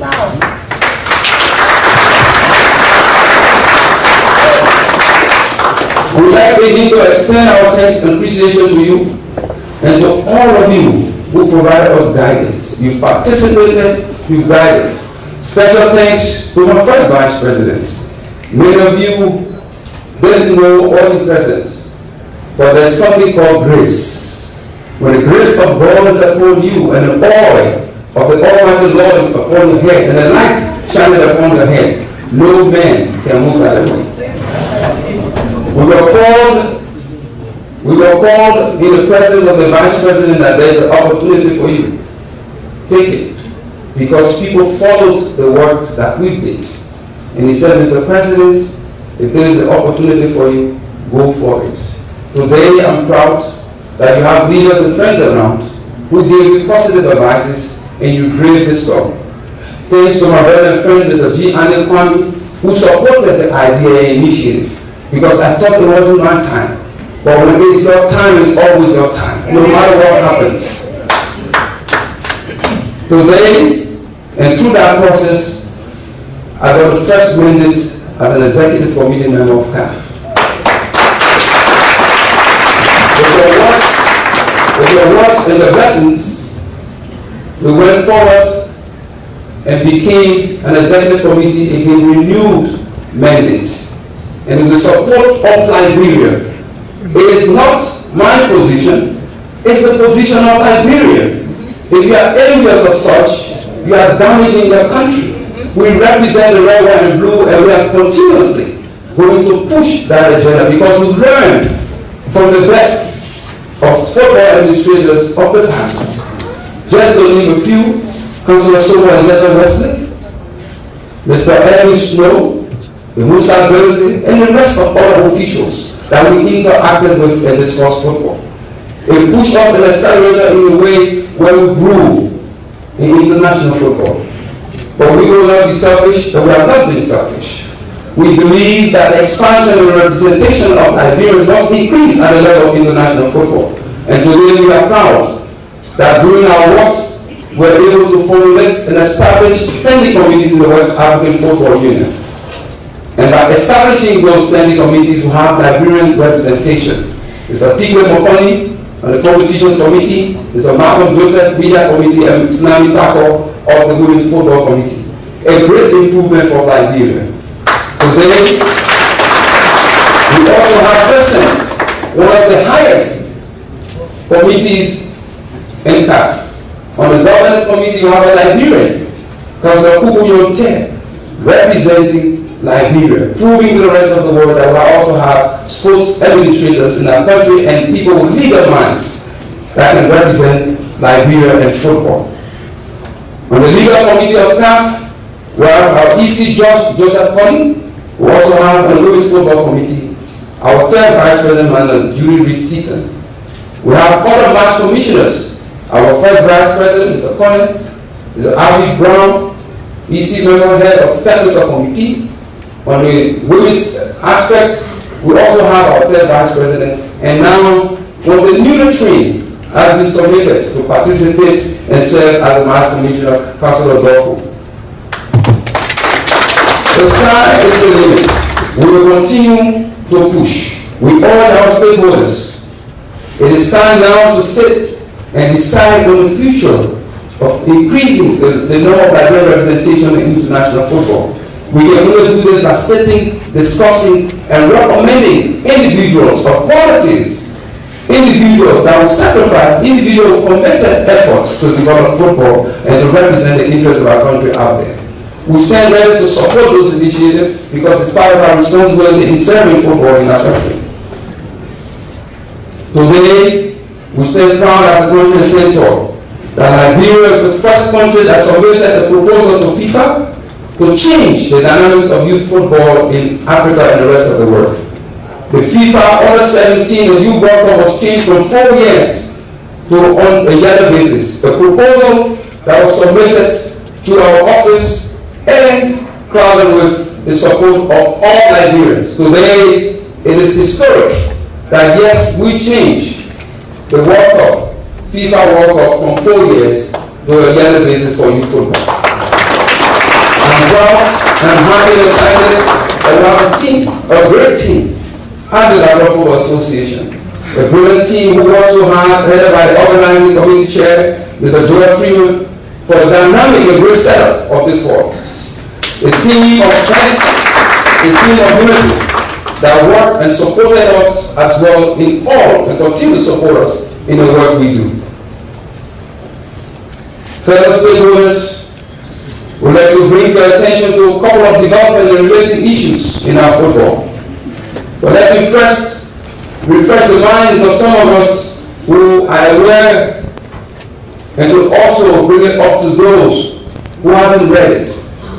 The FIFA 3.0 program, some assume that it's $20 million a year. I refer them to FIFA.com. The FIFA 4 benefit program is a program geared towards contributing the development of football in each and every members association. Liberia, as one member of FIFA, including all other members, is entitled to up to $1,250,000 on an annual basis, provided you meet 11 criteria. Our situation of last year was a certain one. We failed on key criteria. Emphasis was made during stakeholder engagement with stakeholders and during engagement with members of the press.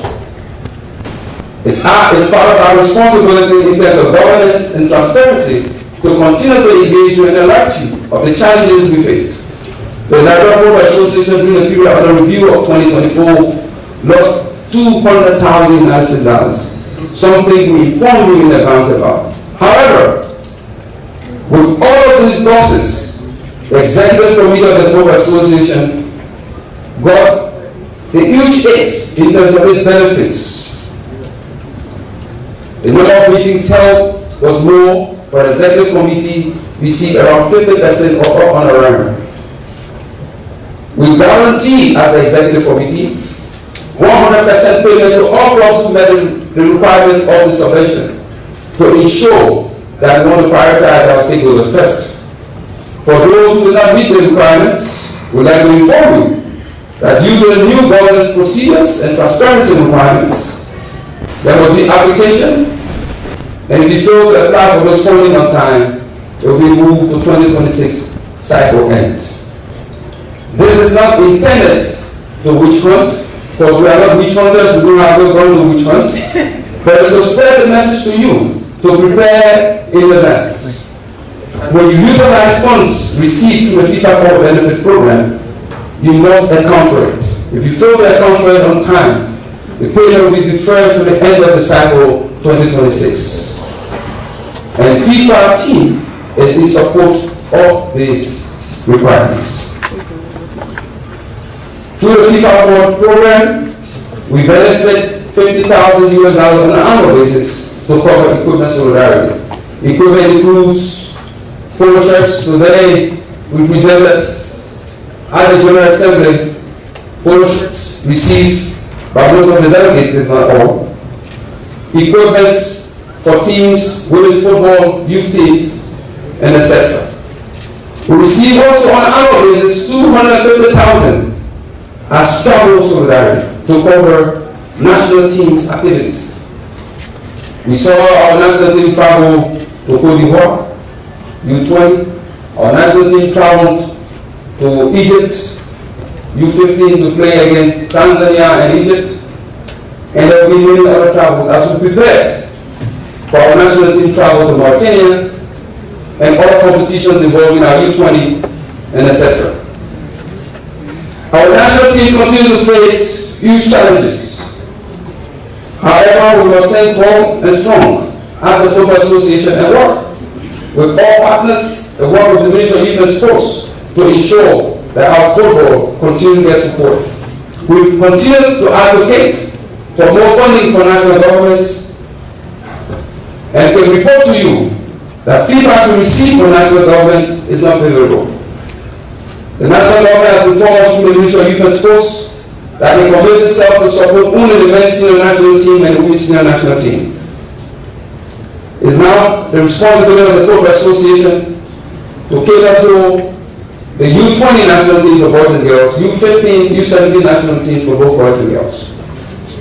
A huge task, but that is possible. We are here to serve, and we will work as much as possible and put in our best efforts to put smiles on the faces of our brothers and our sisters, our young boys and girls and players who want to aspire, who want to showcase football around the world. Today, we can inform you that our women's senior national team commenced its training on April 1st. We are yet to receive the funding from national government to cover this initiative. We also push forward to national government to support the talent development scheme the future of our football. We remain hopeful that if not this year, we get support during the next period. The running of football by the Football Association, yes, is challenging, but we also will continue to engage the Ministry of Youth and Sports. Our clubs are developing players, Honorable Minister. Our coaches are developing players.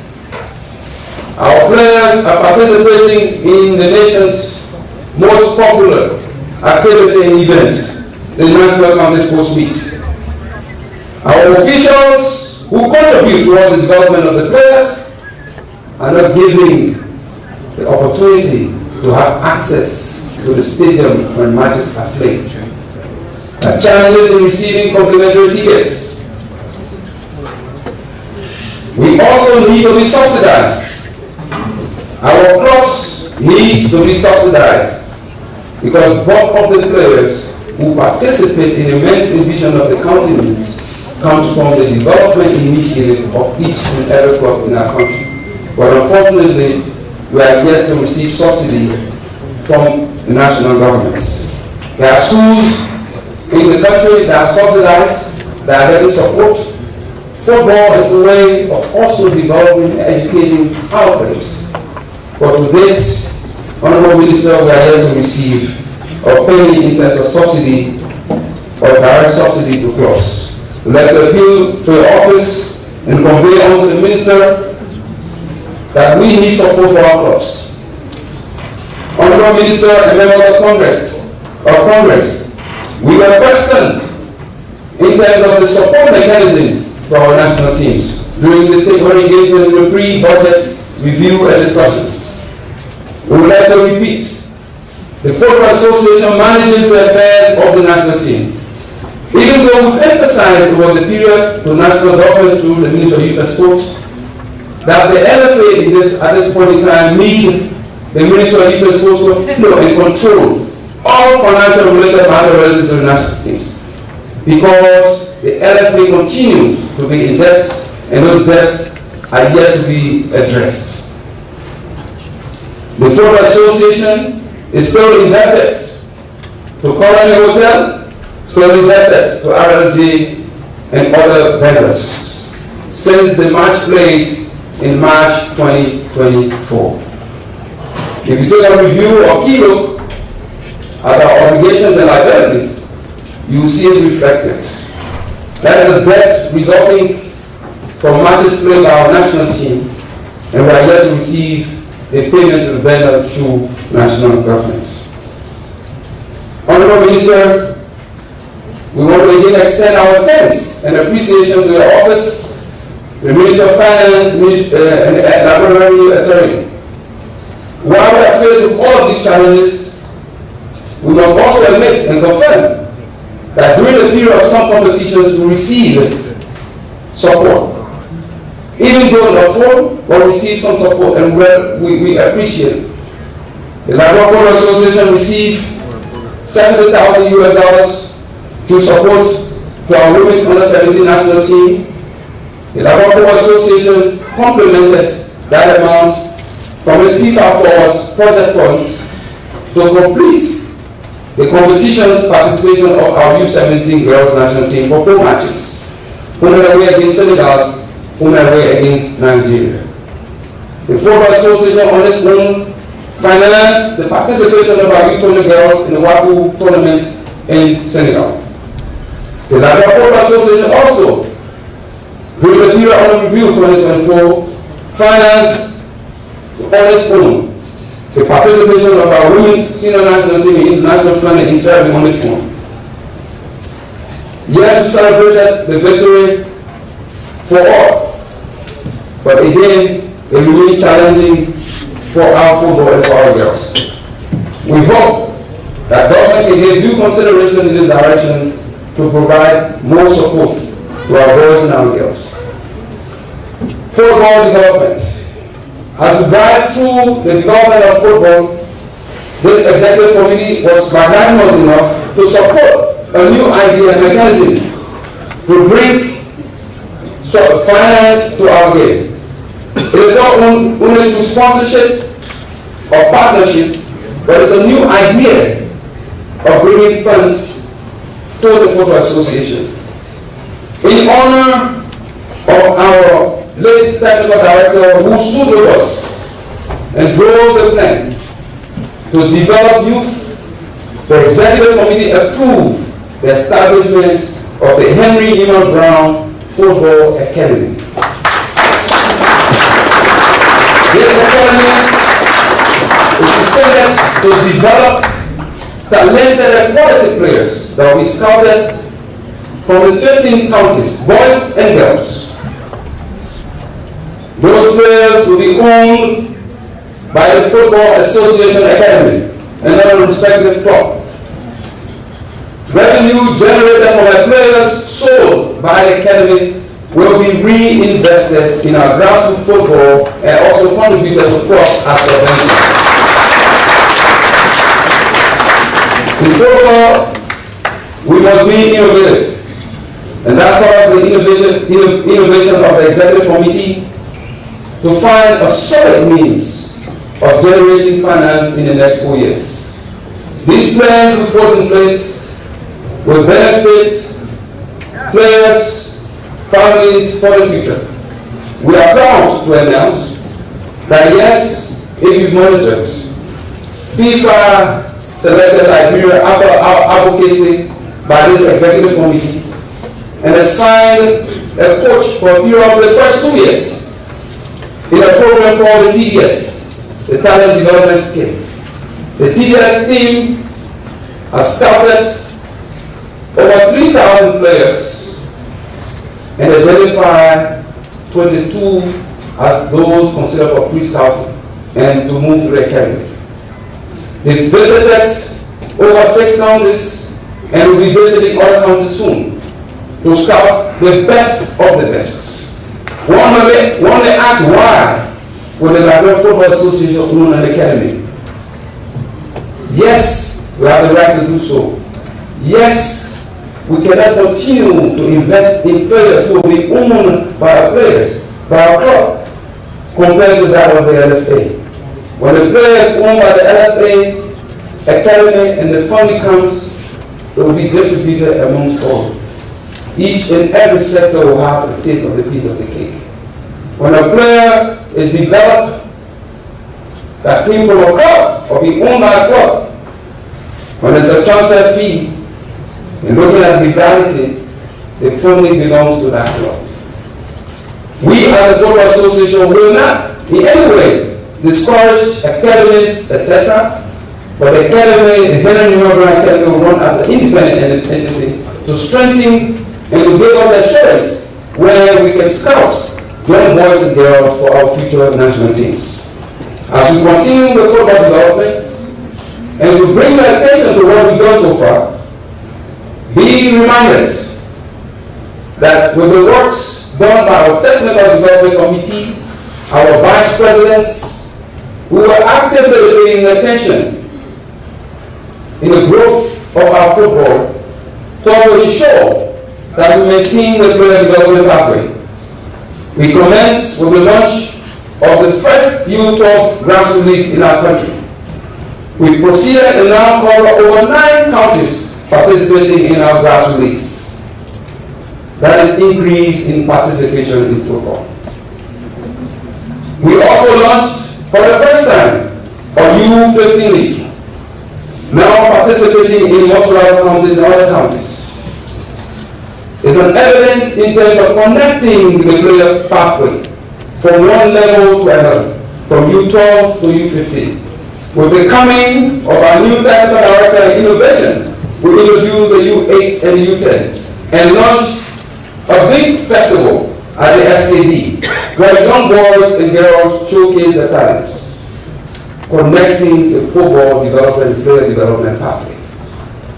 From clubs, we look at national teams, those players who are actively participating in our leagues and those participating in school football will continue to be scouted and move up to our national team. We will not be discouraged. Our new 17 national team will participate in international competition. There is a scheduled U17 competition this year in Mauritania, and we are confident that in Mali, and we are confident that our U17 boys will participate in the competition. We must continue to assure our boys and our girls that it is time to play and showcase. Our U20 boys will start training very soon, and it's guaranteed that they will participate in the WAFU inter-zonal competition in Accra, Ghana.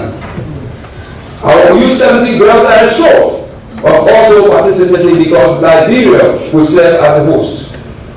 I'm sure during the period the government will certainly come in, even though we've been informed that we have no support for our U17 girls football. The player development pathway for both boys and girls is on course. We can assure you that is going to be maintained. Women's football development. We can proudly inform you that through our football development initiative strategies and taking into consideration comparison before and after, looking at all the challenges, one of the least team today of yesterday is now the biggest team today. All due to the work sporting players, our competitions committee, competitions department, and all sectors of our football. Today, I will celebrate with you the failure of football. We will accept the failing parts, and we have no problem to give you the glory that you've developed women's football. But what we can tell you, we met 8 teams, approximately 240 players participating in one league. The idea and the innovation was to grow women's football and participation of women's football. One league, one county, 8 teams, 240 players. Today we are proud to announce to you, my dear stakeholders, that we advance and move forward. Women's football is present today in Montserrat County, and let us count. A team is present in Margibi County. A team is present in Grand Bassa County. Women's Football League in Lofa County. Women's Football League in Nima County. In Grand Jura County, River G County, River County, and Grand County respectively. Our purpose and our commitment to you was to develop football. Today, we are on the path of development. Being reminded that development is a process. And as we continue to develop, we bring more excitement into our football. From 240 girls playing football, today we have over 2,000 girls participating in football in our country. From a one-league system in our country today, we have the upper league, the lower league, and the community league, and the women's regional league. We are still trying our best, and we promise you to continue to do our best. A team of yesterday considered to be the underdog today is winning and leading Liberian football. Thanks to the chair of finance who came out with a very good plan after the support received through the COVID-19 relief fund. Upon the receipt of the COVID relief funds that was appropriately distributed to all members of the football family, $1.8 million without any issue. Beneficiaries, legends, councils of association subcommittees are all evidence of benefiting from the COVID relief funds. But we'd like to put a spotlight to a team that we consider an underdog but today bring Liberian football. Even though today there are some individuals who tend to claim really without realizing the efforts put in place to strengthen those girls. The Liberian Football Association, through the COVID relief funds, through the subventions, through the sponsorship, through the Women's Football Development Funds, is proud to inform you that Determined Girls FC of the Women's Football League has benefited over $150,000 to our football development.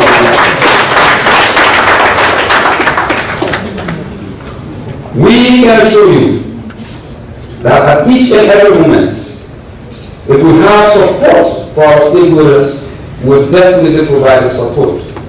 Evidence that what we are seeing, that the investment of more money can bring a lot of transformation to our football.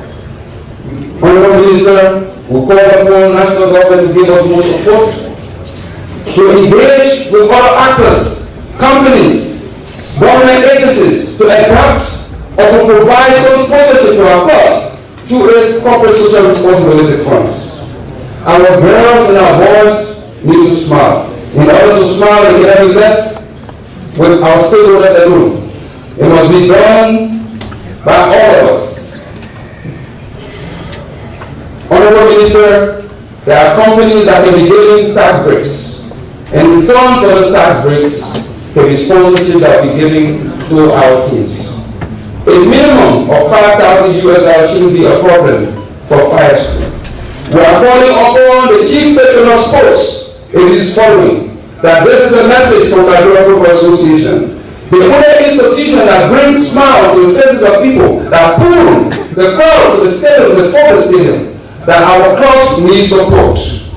Yes, we have Energy Gold, a gold mining company extracting our national resources. A percentage of that amount will mean no harm to come to our football. Cemento has been in existence for decades in our country. A percentage of 0.5% of the revenue shared with our stakeholders will not be a crime. Medtech, Orange Liberia, MTN, etc. We must join hands and pay attention to a sector that continues to redirect the direction of our players, the direction of our sons and our daughters, to put them in a perfect environment. Referee development. Over the periods, we've developed and continue to develop referees. Even though, if you do a sampling and a survey in the hall, you have mixed views in terms of the performances of our referees. But we remain confident that our referees will continue to improve. We have no doubt that as we continue to provide these trainings, we develop and grow more referees. During the period under review, Liberia Football Association launched the first ever referee initiative in Africa. The referee director of CAF visited Liberia, conducted assessment and training for referee assessors and referees. We've seen today a proliferation of referees participating in international matches. Salutations to the referee committee, the referee director, and all referees, all others who continue to develop and contribute towards the development of our referees. We are still on course and we still continue to develop as part of our football development initiatives. Sports medicine. Our thanks and our appreciation the coming of our medical manager, who is consulting with us, Dr. Clarence Gasky, who has transformed the sports medicine activities in our country. Today we are proud to have doping officers from Liberia for the first time under our football structure.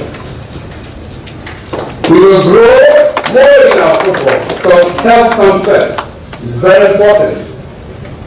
Health comes first in our football. And we want to take this time not to direct, but to inform you stakeholders that we are aware of the situation, challenges, and injuries of our players. We are concerned about the safety of our players in terms of the grounds they play on and in terms of the injuries they experience. The Football Association is also challenged, but bear in mind, the talks about ambulance is a key issue for our country. It's an issue that we continue to engage and is consulting to see how we can have a permanent resolution. Whilst our medical team is exploring the possibility to have the rooms, the medical rooms at each and every one of the pitches we have to be equipped, we are also engaging with other partners, the Red Cross, the EMS, to provide us solutions. I want you to count the votes, and there's a challenge to you. And I hope you can bring forth to our attention how many federations own or run a first responder agency around the world. It doesn't happen. If you come over to the Football Association and you cannot find a football, it's an issue. But if the medical institutions in the country are faced with difficulties of owning an ambulance, why all the Football Association? Let us board of crab mentality and also think realistically about our country. Football is not only played by the upper league, lower league, women's first division, second division, or men's first and second division. We have football playing over 15 counties of Liberia, over 50 venues around the country. Each and everywhere you have big games playing, organized and officiated by referees of the Football Association, deserve to have medical attention. Do we have the capacity as a country? If the country does not have the capacity to do so, why not the Football Association? Let's be rational in our thinking and let's sit around the table to find positive solutions.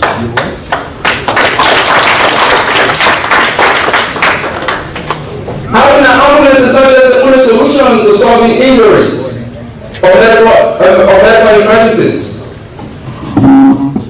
The ambulance is the first attempt to move an injured player to the hospital.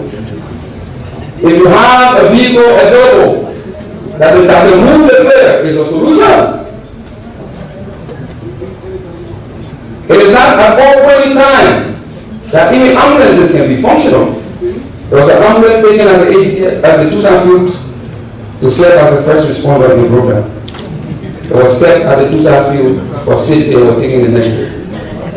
It tells you that we can have situations that we don't plan. What if there was an injury and the player placed in that ambulance that couldn't move? Will you then blame the owner of the ambulance or blame the driver?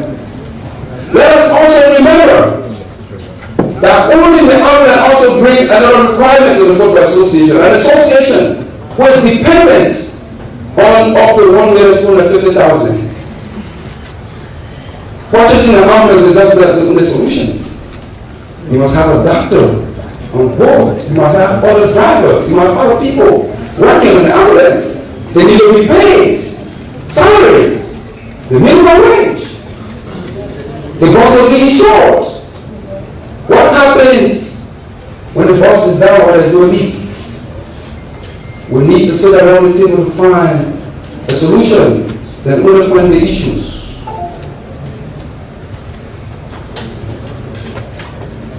Coaches development.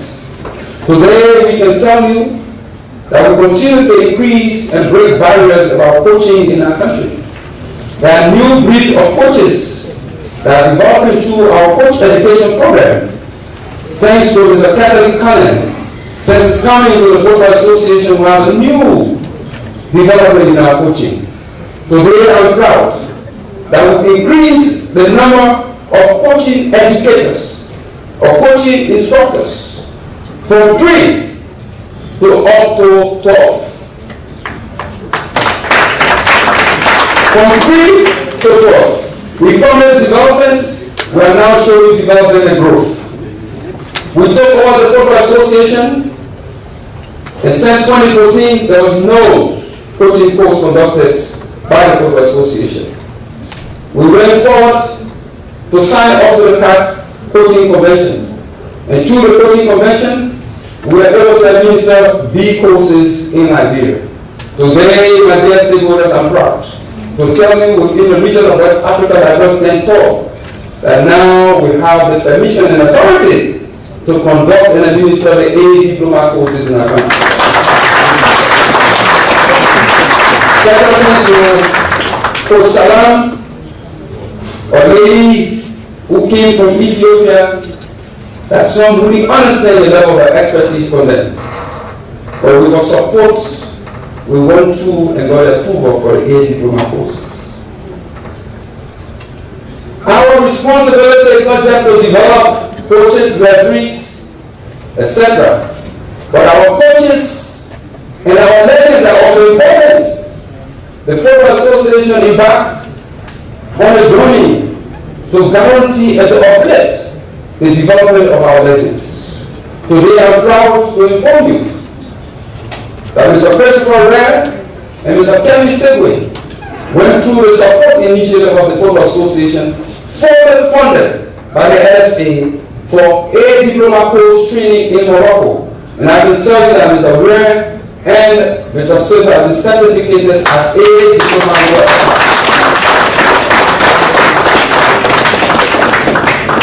Our role is to increase and grow and develop capacity on football development, administration.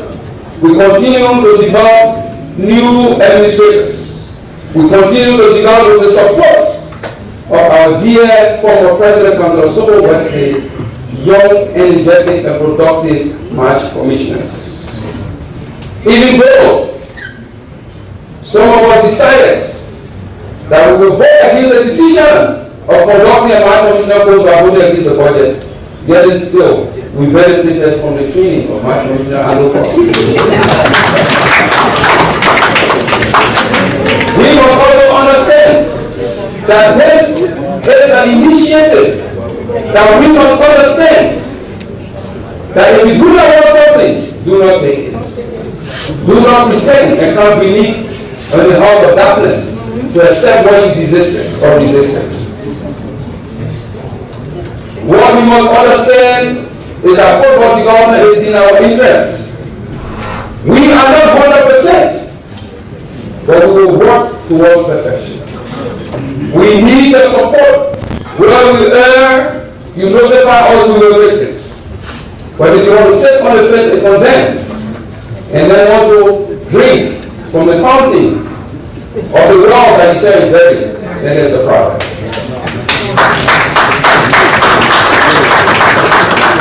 We also launched a football administration course with over 150 football administrators who applied to participate in the program, ranging from football marketing, football law, etc.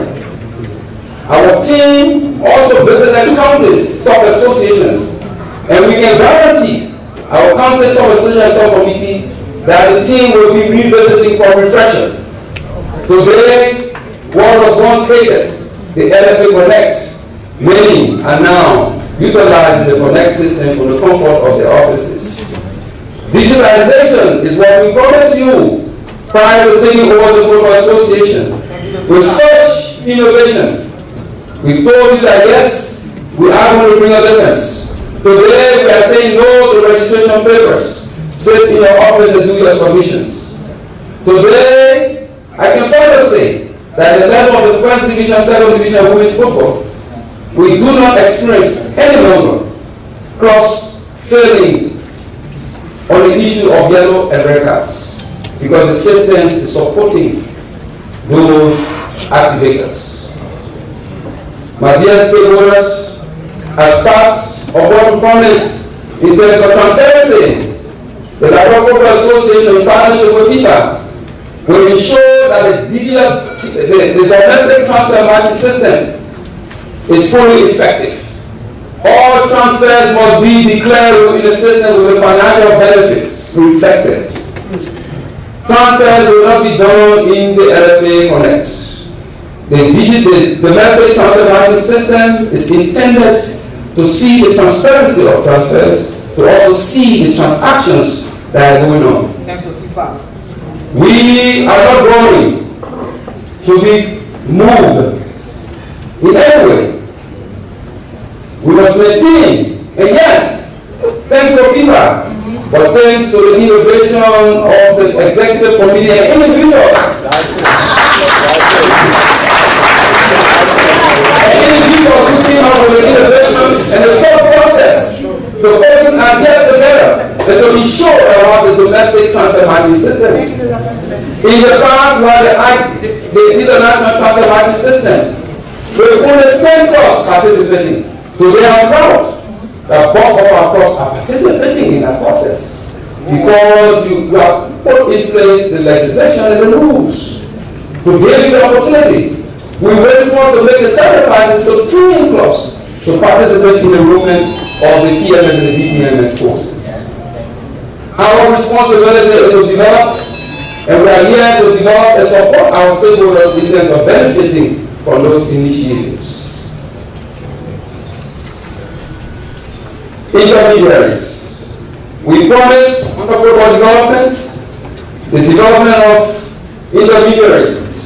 Now we've grown from the level of intermediaries, approving the national regulation for agents, and today we have now the FIFA agent regulation in place that most of our young boys and girls are attempting to participate in. Today I'm proud to announce to you that the new breed of agents are all young.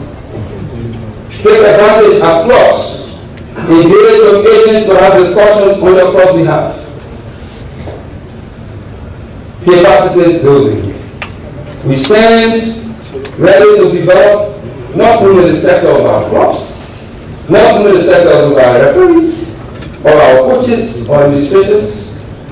Our employees are very important.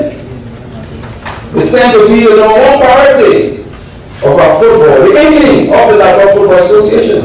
They must be developed.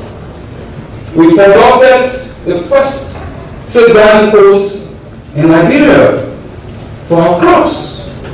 How many of you participated in the online certification program? How many of you obtained the certification? We'd like to remind you that the safeguarding officers of the LFA is not the safeguarding officers of the clubs. The clubs have the responsibility to go online and obtain the certification. Howbeit, I'm proud to announce that through the process, we have from our competition department, Mr. Jefferson Chomley, that will be traveling very soon to England to receive his diploma in safeguarding. We can also encourage from you that today, as we speak, as we continue to give the opportunity for our teams to expand, our compliance officer, who holds and look in terms of integrity, he's not in Ghana. He's on his way to Brazil or already seated in Brazil. This is part of our capacity building initiative. We don't stop there at the Football Association. The executive committee, during this executive committee meeting, thought that we needed to advance. We have a sports lawyer, Councillor Benedict Garcia, who benefited through the capacity building program of the LFA. But our thought process was to extend to those who continue to make sacrifices for football and no benefits.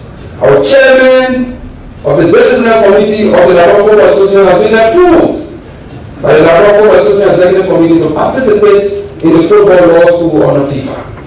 Our executive committee member, Councillor Jafet Saya, has also been given the approval to participate in the FIFA Masters Series.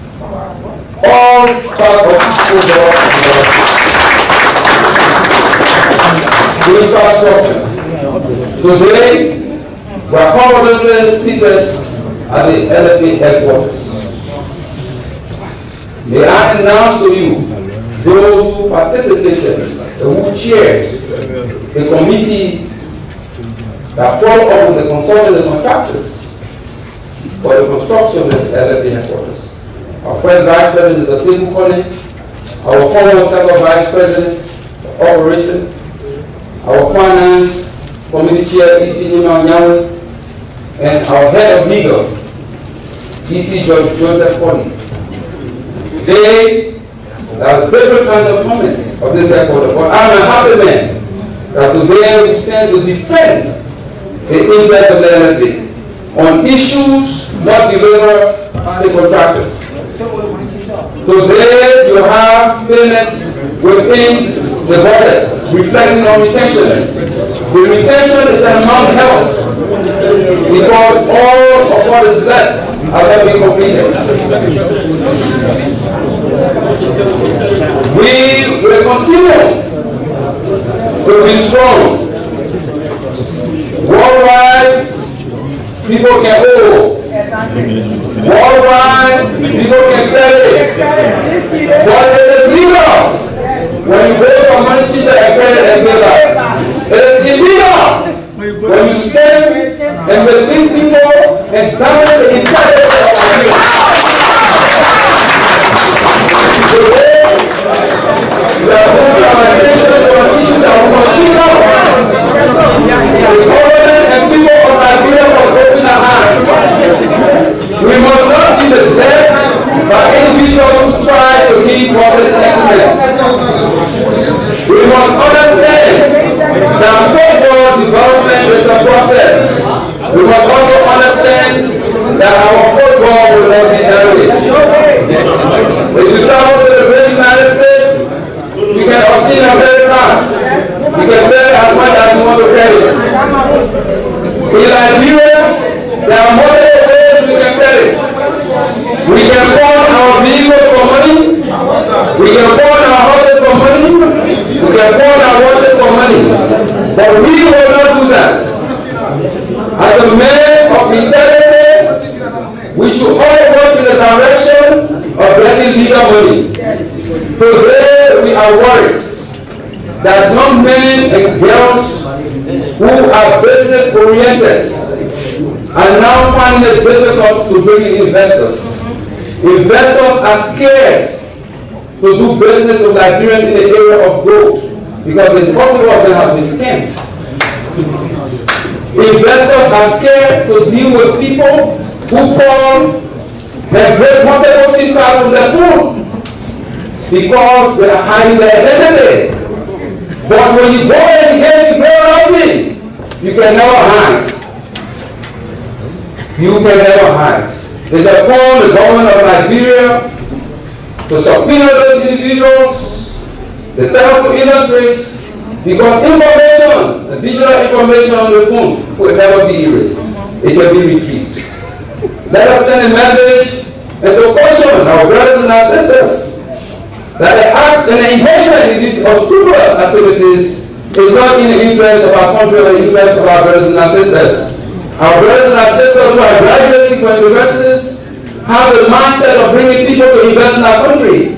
But the attitude and the acts that you all are engaging is pushing a lot of investors away from our country. We will call upon the Financial Intelligence Agency to investigate and work with our commercial banks on unscrupulous or suspicious deposits and withdrawals. We must continue to pay attention and keep our football clean. My grandfather once told me, the rat loves cheese so much, no matter how much you love a rat from a cheese, when it comes outside, it keeps running around seeking to taste the cheese. When you dig up the hands of a monkey in a white paint, it will never hide. Black will always be black. Let us make sure we become an agent of change and spread the message of change to our brothers and our sisters. Rehabilitation is important. When we commit crimes, or we commit issues, or we take in drugs, we must go through the process of rehabilitation to ensure that integration will not be an issue for other members of the society. Today we have town criers. The responsibility of town criers is to provide information and calls our spectrum that is licensed through our Liberian Telecommunication Authority. Unfortunately, at some point, our spectrum has been abused by individuals who want to pollute the reception and the ears of our people, intelligent people, with wrong information. Let us take note that it is important that we desist from these activities. My dear stakeholders, let me not take all of your time. Our football development, I believe, is on course.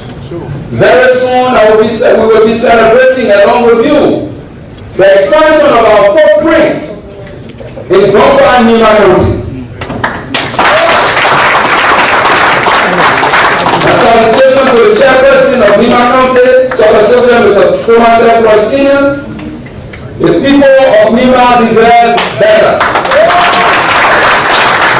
Monserrado is not the only place to develop or provide these facilities. Thanks to the Executive Committee for recognizing the contribution of crops from Nima County, the contribution and the development initiatives of the citizens of Nimba. Today, we must join hands and say, visit Nimba, the play of love, the play of sports, the play of development. And let us continue to spread our message. We must also note that the Football Association will continue to do its best, and we are of no limit. The investment of football and the money of football must be used for football development. Our people of Great Leader County, we are coming. Our people of Great Leader County, we are coming. We will utilize the funding of football to develop infrastructure. Tomorrow you will forget, or today you will forget. In few years to come, the successes of the foundation we laid, some of you will stand on it and be proud that we develop quality players for those facilities. Thanks to the FIFA for a program, but FIFA do not just give you money. You must be innovative. You must also be technically inclined. You must also be able or have the competence to engage. You must also have the ability to lobby to bring a lot of benefits to your country. We can also inform you that as we speak, we as Liberia is now participating as one of the first countries in the football arena project. The Bible Mission School is the testimony that an ongoing project is taking place for a 7-a-side pitch. Thanks to the FIFA football arena project. Thanks to the executive committee, thanks to the member of the technical committee for such an innovation and ideas to convince the FIFA team to bring such a project to Liberia. The community of Grantsville will also be a beneficiary of the football arena project that we situated in Jacobtown near the St. Francis School. Upon the successful dedication of those programs, and we are very hopeful and confident that during the FIFA Congress in Paraguay, Liberia will be at the center stage of the Congress, displaying the initiative, the abilities, and hard work of our contractors and the innovation of all our executive committee with the support of each and every one of you. One Liberia, one flag, red, white, and blue, lifting up everything high to the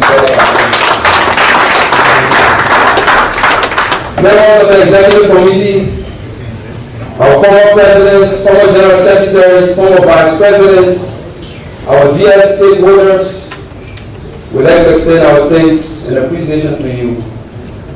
Football, and let's spread the message. The message of change is here. As you walk out of this door today, go to a community and pass on the football to a community to play. Put a smile on the faces of the kids. Give each and every child a chance. It's part of our responsibility to develop and change and develop our country. Thank you, God bless you.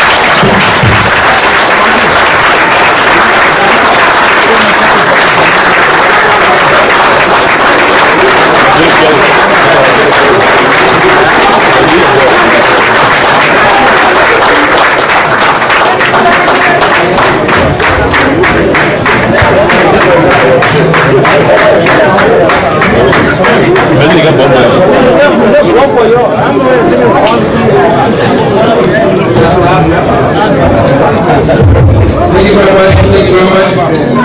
Members of Congress, I think we can proceed. So we move. Hello, members of Congress, let us move to the next agenda item, appointment of scrutineers. Mr. General Secretary, can you name the members club and the respective delegates to serve as scrutineers who have the responsibility to validate the vote counts and to also confirm the minutes of the 29th Ordinary Congress?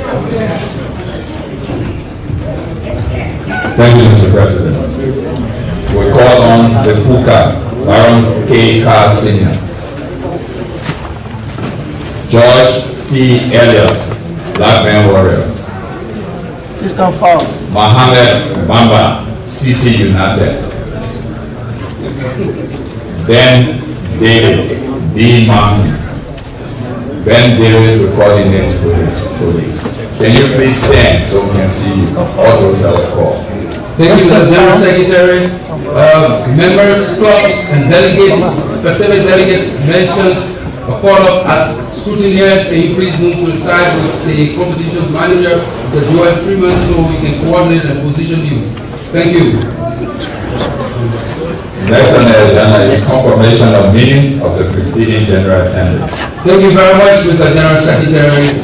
During the period of review, documents were circulated to all members, including the minutes of the past ordinary General Assembly, the 28th General Assembly. Mr. General Secretary, did you receive any inputs relative to the correction of the minutes of the 28th ordinary General Assembly? No, Mr. President. Thank you very much. In that case, without receiving any notification, correction, or amendment of the minutes, we now move to the General Assembly and request whether or not we have a vote by acclamation on the basis that there was no objection to the minutes or inputs to the minutes. If it is by acclamation, we'll ask for a hand clap to validate that the General Assembly accepted the minutes and will keep it in our archives. Thank you. Thank you very much. It has been confirmed, scrutineers, has been confirmed 100% by acclamation of this 29th Ordinary General Assembly that the Congress has approved the minutes of the 28th Ordinary General Assembly of the Liberal Football Association. Mr. General Secretary. The next is the President's activities report. Thank you very much. Members of Congress, we move to the next agenda item, the activities report, and we'll ask the team to please put out a summary of activities involved with the LFA during the period under review. Thank you. IT.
Thank you. Thank you.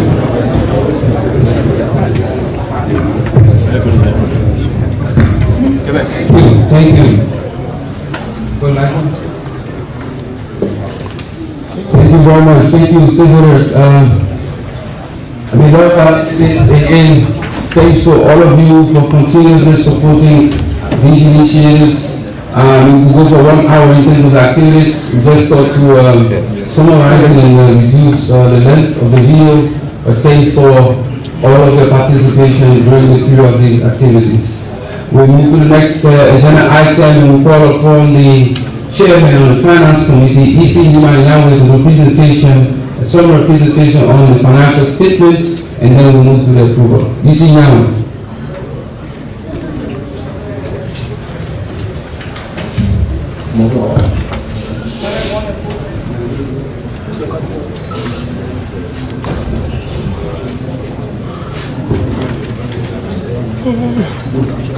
Thank you, Mr. President, and kindly allow me to continue the existing program.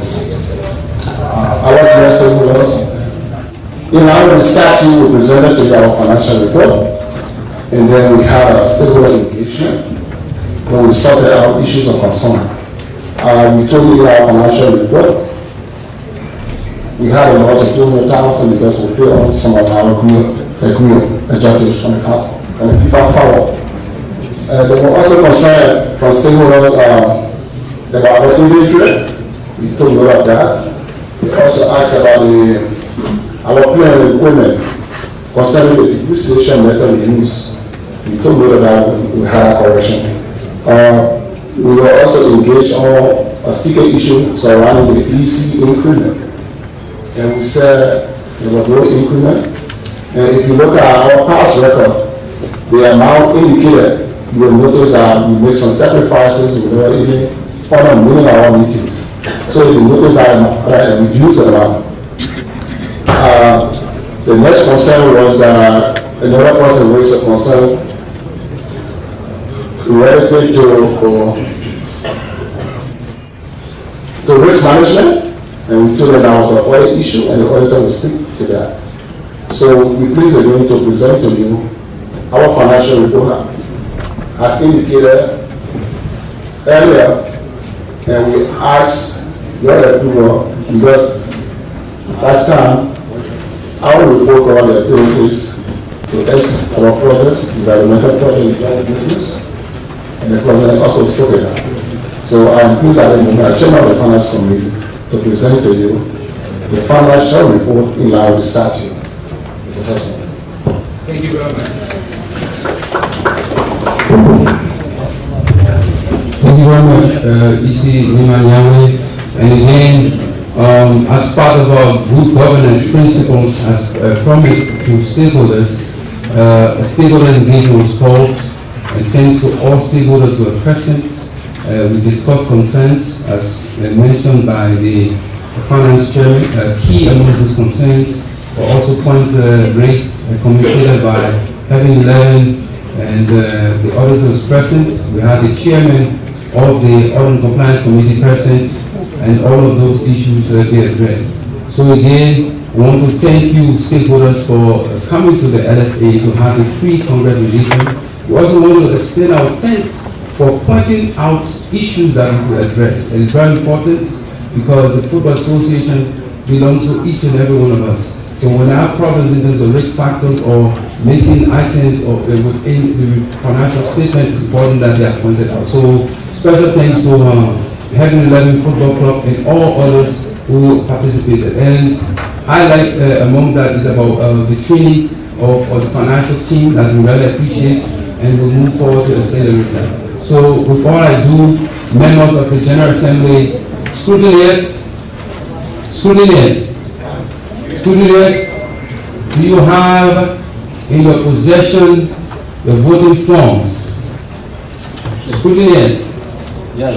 Do you have in possession the voting forms? Sure. Thank you very much. Members of Congress, I'd like to also bring you to understand that for the process of votes, only members eligible to vote and participate in the voting process. Others who were not admitted by this General Assembly do not have the right to participate in the voting process inconsistent with the statutes of the Football Association. Therefore, we ask if we can proceed with the votes, or if the General Assembly is in agreement that we have this vote by acclamation, we can do so by the clap of hands. If not, we follow the procedure as stipulated in the statutes and the option we have to conduct the votes by roll call. Well, in terms of silence, there's no acclamation, we proceed with the roll call in terms of the votes. Mr. General Secretary. Ambassador Football Club. Ambassador Football Club.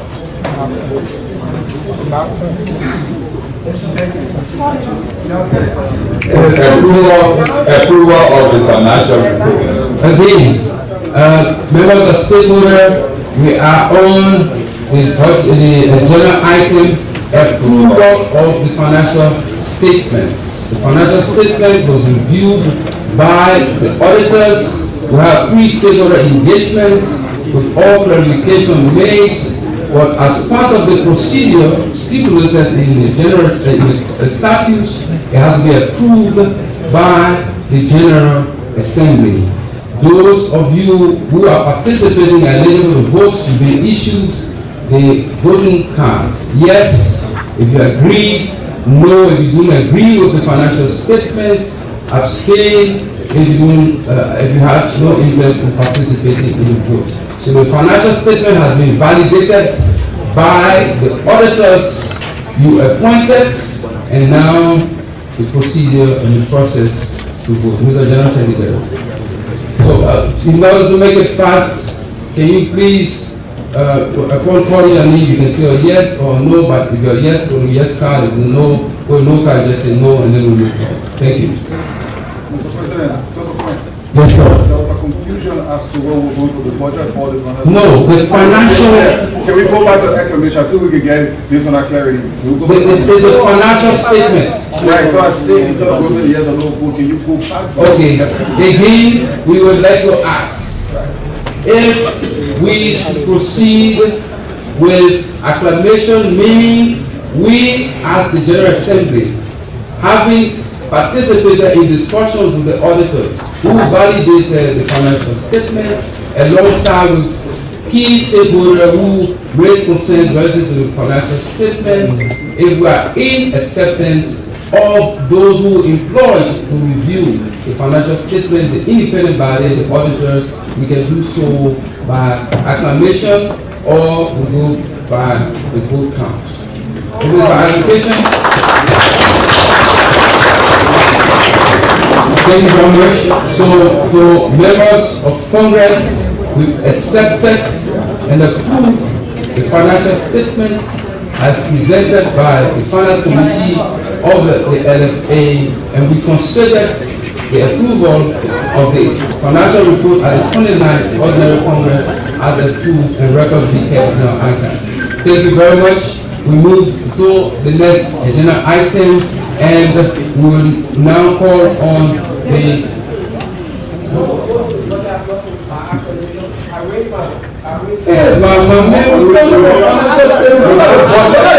look at the agenda. We vote on budget here. What I'm saying, I understand that we're talking about the financial statement. I raise my hand.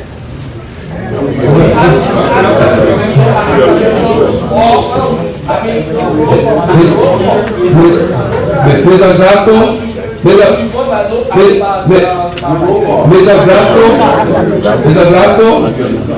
Glasgow, thank you very much. The reason I'm saying is because we got a very specific that we should send a name that will be voting yes or no. Everybody here, everybody voting yes or no. So everybody there clapping, other people coming up. So very specific. Mr. Glasgow, everybody should get, well, vote by acclamation. Whether people voting yes or no, and start clapping. Yes, Thank you. Mr. Glasgow, thank you very much. Thank you very much for the points raised. Unfortunately, during the period, you did not raise an objection. I didn't listen to my Mr. Glasgow, will you give me a chance to... Can you allow me to talk, please? Can you allow me to talk, please? I'm listening to you clearly. I'm the presiding officer. Give me the chance to talk, but we are not in the market. When I'm done talking, you can talk. Thank you. Again, like I stated, we did not hear an objection from you. Can you give me a chance? We need to have order. We need to have order. I respected you when you spoke. Respect me when I'm speaking, please. Again, all members, and it's good that this General Assembly is recorded. We mentioned the procedure and we asked, another member asked that it should be done by acclamation, and I repeated. However, for the sake of the General Assembly, a decision was passed. In the interests of transparency, and if the General Assembly so decide that we nullify the votes just done by acclamation, we have to do so by acclamation to revert to the process because we've already gone through the procedure of the vote. Now, do we go back by the vote count? If we want to go back to the vote count, can we then cancel the vote taken by acclamation by doing so with acclamation? Thank you very much. Mr. General Secretary, can you proceed with the roll call? Ambassador FC. Ambassador FC. Determined girls. Determined girls, when you raise your card, please say yes or no so we can follow. Determined girls. Oh, no, sir. Elf Angels. Yes. Rabbi Angels. Yes. Real Moja. Real Moja. Yes. Senior female professionals. No. Shattered Angels. No. Stages Queens. Yes. Soccer Ambassador. Soccer Ambassador. Please stop. CC United. CC United.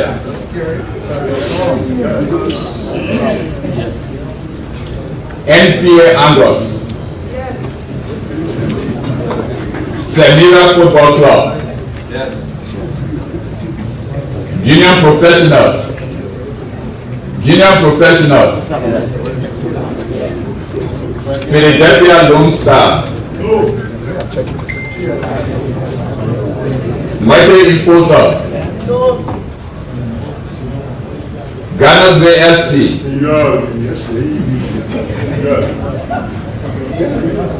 Nima Kwado. Yes. Magidi FC.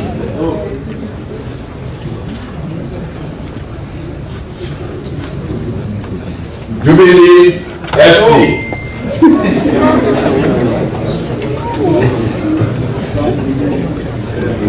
Wolongisi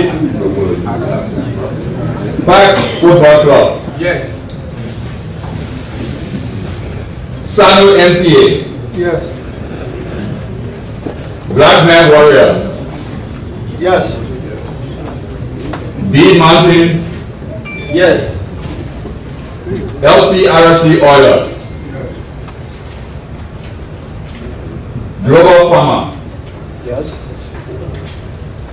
Leska FC. Yes. Invisible 11. Yes. Discovery Football Club. Freeport Football Club.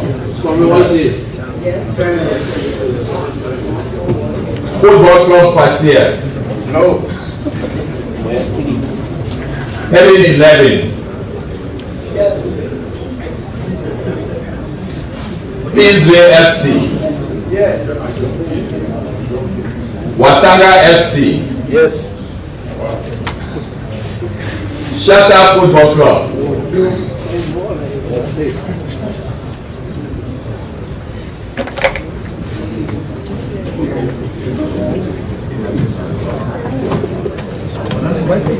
Excuse me, Shatta FC and Shatta Football Club. Yeah. Your card was returned. Yeah. It was returned to us by the person who was entitled to vote, and so I canceled the vote.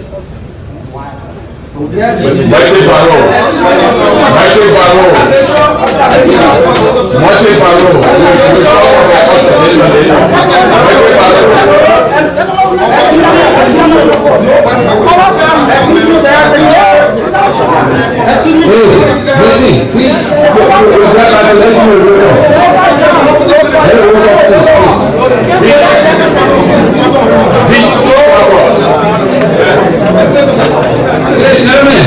Listen, please.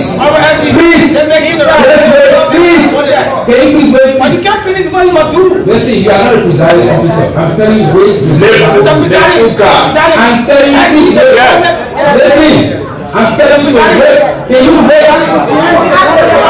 Listen, I'm a presiding officer. I'm telling you to wait. I will get back to you.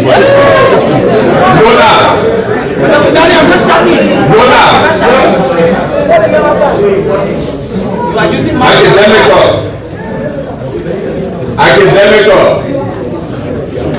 As ISA. Bengals Association.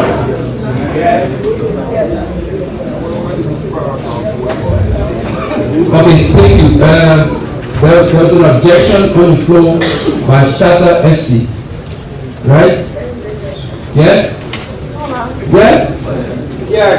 As you can tell you, you're sharply shiny, I can identify you. Okay. So you have an objection. Can you please explain what's the issue? I said we were told I came to represent the club. And then my colleague got sick, we rushed at the hospital and kind of turned on me to do the vote. And immediately we responded to come and change director that this person will not be here and I should do the vote. Thank you very much. Excuse me. Thank you very much. Consistent with the statutes and the communication rating, each member will be registered, represented by 2 delegates with 1 indicator of the right to vote. What is the name? What is the position of the club? Chairman J. Kelly, Deputy Secretary General. General Secretary General. Mr. General Secretary, do you have a communication from Shatta Injured that is representing? Shatta FC. Do you have a communication that Shatta FC is representing? The president of Shatta FC sent out a communication saying that his nomination for the Congress. Can you please check the email?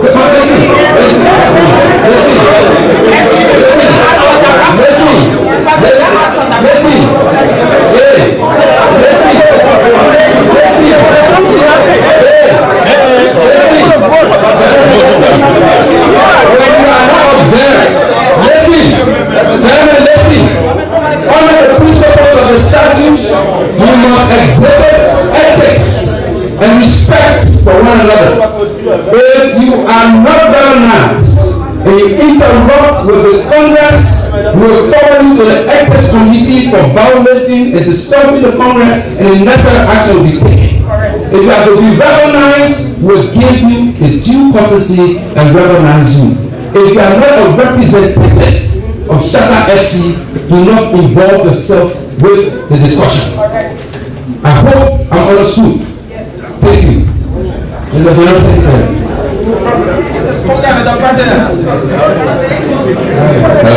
The Shatta FC sent a communication this morning. The first communication came that they wanted to change the delegation. I told them it was impossible to change delegation at this time because they have not met up with the statutory time.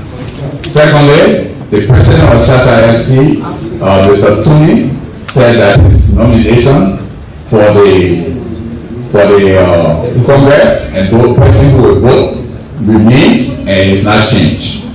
Also, thank you, Mr. President. Madam Yure, if you continue to interrupt, I will forward you to the Ethics Committee. I'm saying Shatta FC is recognized. Let's address this issue and do interrupt. We are trying to address this issue. Please, we've given the guy a chance. Let us listen to him. No one is representing Shatta, he's here. The president is stakeholders. It's an easy issue to solve. The votes are counted. Shatta FC raised an objection. It is the right of us to listen. The president of Shatta FC is present. Executive Committee, Anthony Benuka, who gave the instruction. Mr. Benuka, can you please inform the General Assembly for the record whether or not Mr. James, if it continues, James will take action against you. I'm serious. I'm serious. I'm very serious about it. I don't know joke. We follow the Ethics Committee. We are expecting one another to try to show us. Okay. This is the General Assembly. This is not something we're joking with. Okay? EC Tony Benuka. Yes, Mr. President. Can you please make the clarification so we can move forward? Is the delegate present that is on Shatta FC responsible or have the authority to vote on behalf of Shatta FC? No, Mr. President. Thank you very much. There is evidence that due process. There is evidence that please, listen. We have a good progress here. There is evidence by procedure and by recognition that the individual who tried to represent Shatta FC is not authorized to vote. Thank you very much. Mr. General Secretary, can you please scrutinize? Can you please provide us the vote decisions? Thank you. Thank you. Thank you. Thank you, Mr. President, members of the General Assembly Congress. Out of the total vote cast here is 41 votes, and out of the 41 vote cast, we got 32 yes, 8 no, and 1 vote. Thank you so much, Mr. General Secretary. Mr. Scrutiny here, not a vote was not a vote counted. Because he has authority to vote, so absent. For the vote, if it is vote of Shatta FC is being cancelled, meaning that we have 40 votes being cast here today. Out of the 40, 32 yes, 8 no. Thank you so much. Thank you very much, Scrutineers. We have the voting form. We hope that the Scrutineers can sign and put the signature and put the dates to the voting forms and submit it to the General Secretary. Members of Congress consistent with the statute. And we have received the participation of the vote of 40, and according to the statute, to pass the decision at Congress, it must have 50%. If we exceeded 50%, we classify and consider the financial reports presented and approved, reviewed by the auditors you appointed to be considered approved by the 29th General Assembly. Thank you very much. We move to the next agenda item, and we call on the auditors to come and present and make presentation on the auditors' report. Thank you.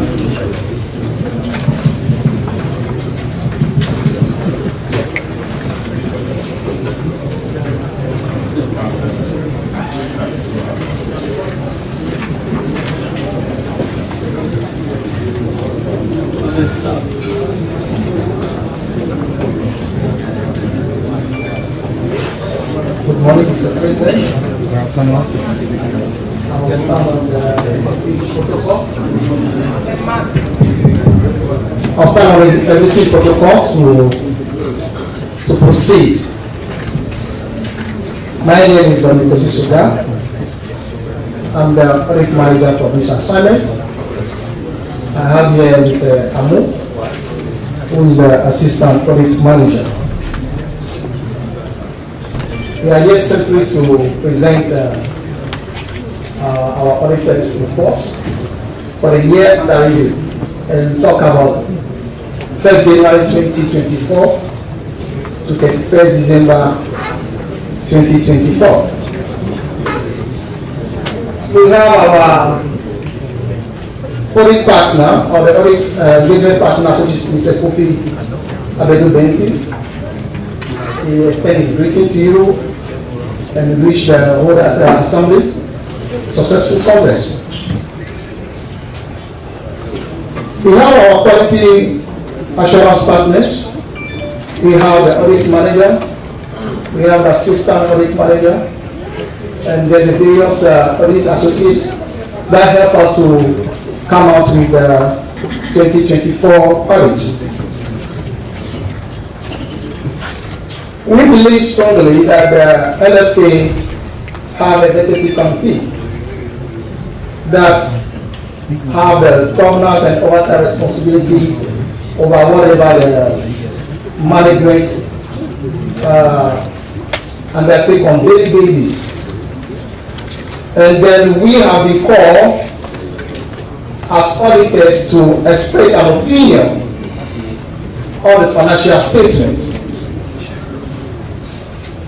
This is what we have done. The scope of the audit, it should be in line with the ISA, International International Standard of Auditing. And then we also take into consideration the financial policy of the LFA, so that we know that what are the rules and the regulations, the procedures of the LFA. By doing so, we have a limited scope. What I mean is that we don't go beyond the boundary. The boundary for this year, which I just said, was just the financial statement for 2024 and nothing else. And we don't go back to 2023, 2022 to do anything. That this is just what we have done. Management presents their management account.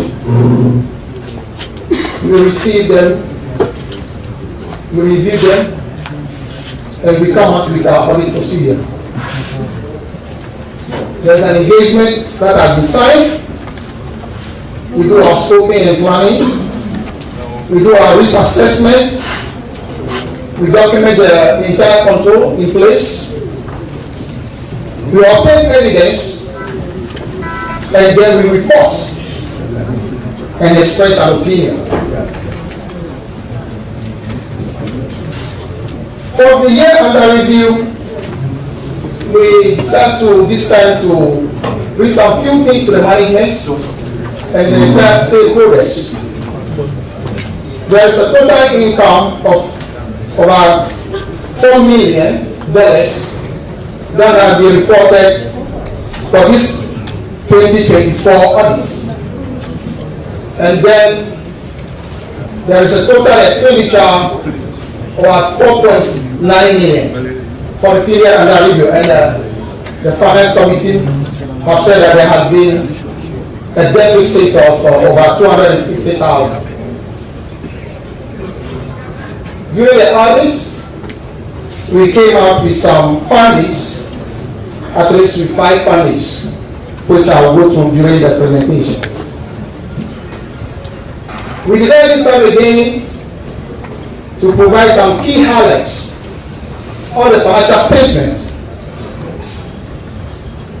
The total assets decreased by 5%. In 2023, we have a total assets of $5 million and it got by to $4.7 million. And then there's a trade receivable that's also decreased by 7% from $6,000 to 5,000. We have a total liability that increased by 4% from 632,000 to 655,000 plus. The net worth of the association also dropped by 6% from 4.3 last year to 4.1 this year, 2024. The revenue or the income, let me just say, increased by 26% from 3.6 million last year to 4.6 million in 2024. And like we said, the expenditure increased by 80% from 4.1 million last year plus to 4.9 in 2024. And there's reason behind that. We tried to do some few analysis on the liquidity position of LFA. By doing so, we try to come out with our ratios analysis. Last year, any liability in the book, let's assume that LFA owe $1. That means that last year, LFA can pay only 97 cents when we do the liquidity, the ratio analysis, the current ratio analysis. But in 2024, every $1 that LFA owe, LFA will be able to pay 2.57 cents. That means we pass the benchmark of 2:1. The next asset ratio that we calculated, like it said, also dropped by 1% from 0.87 to 0.86.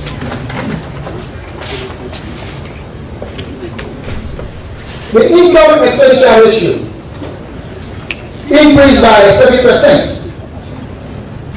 Last year, the income covered 88% of the expenditure.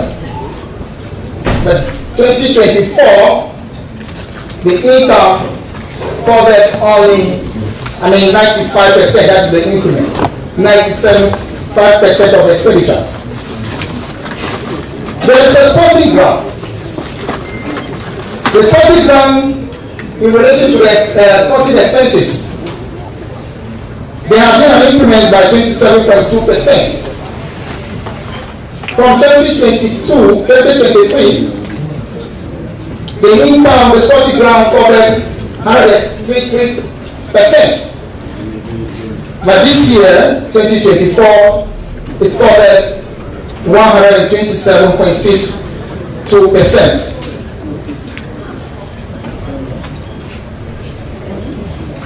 In line with our standard, especially when it comes to communicate with those charged with governance, the standard is very clear on that.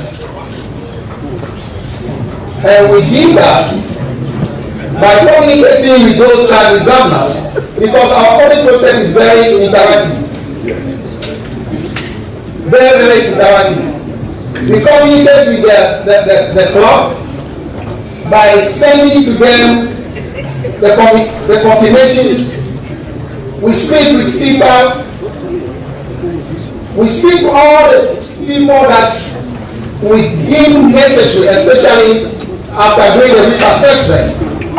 And we have our risk after it and say this area we would like to communicate. Then in view of that, we have an interactive process. We have issued a management letter to those charged with governance and management on our findings.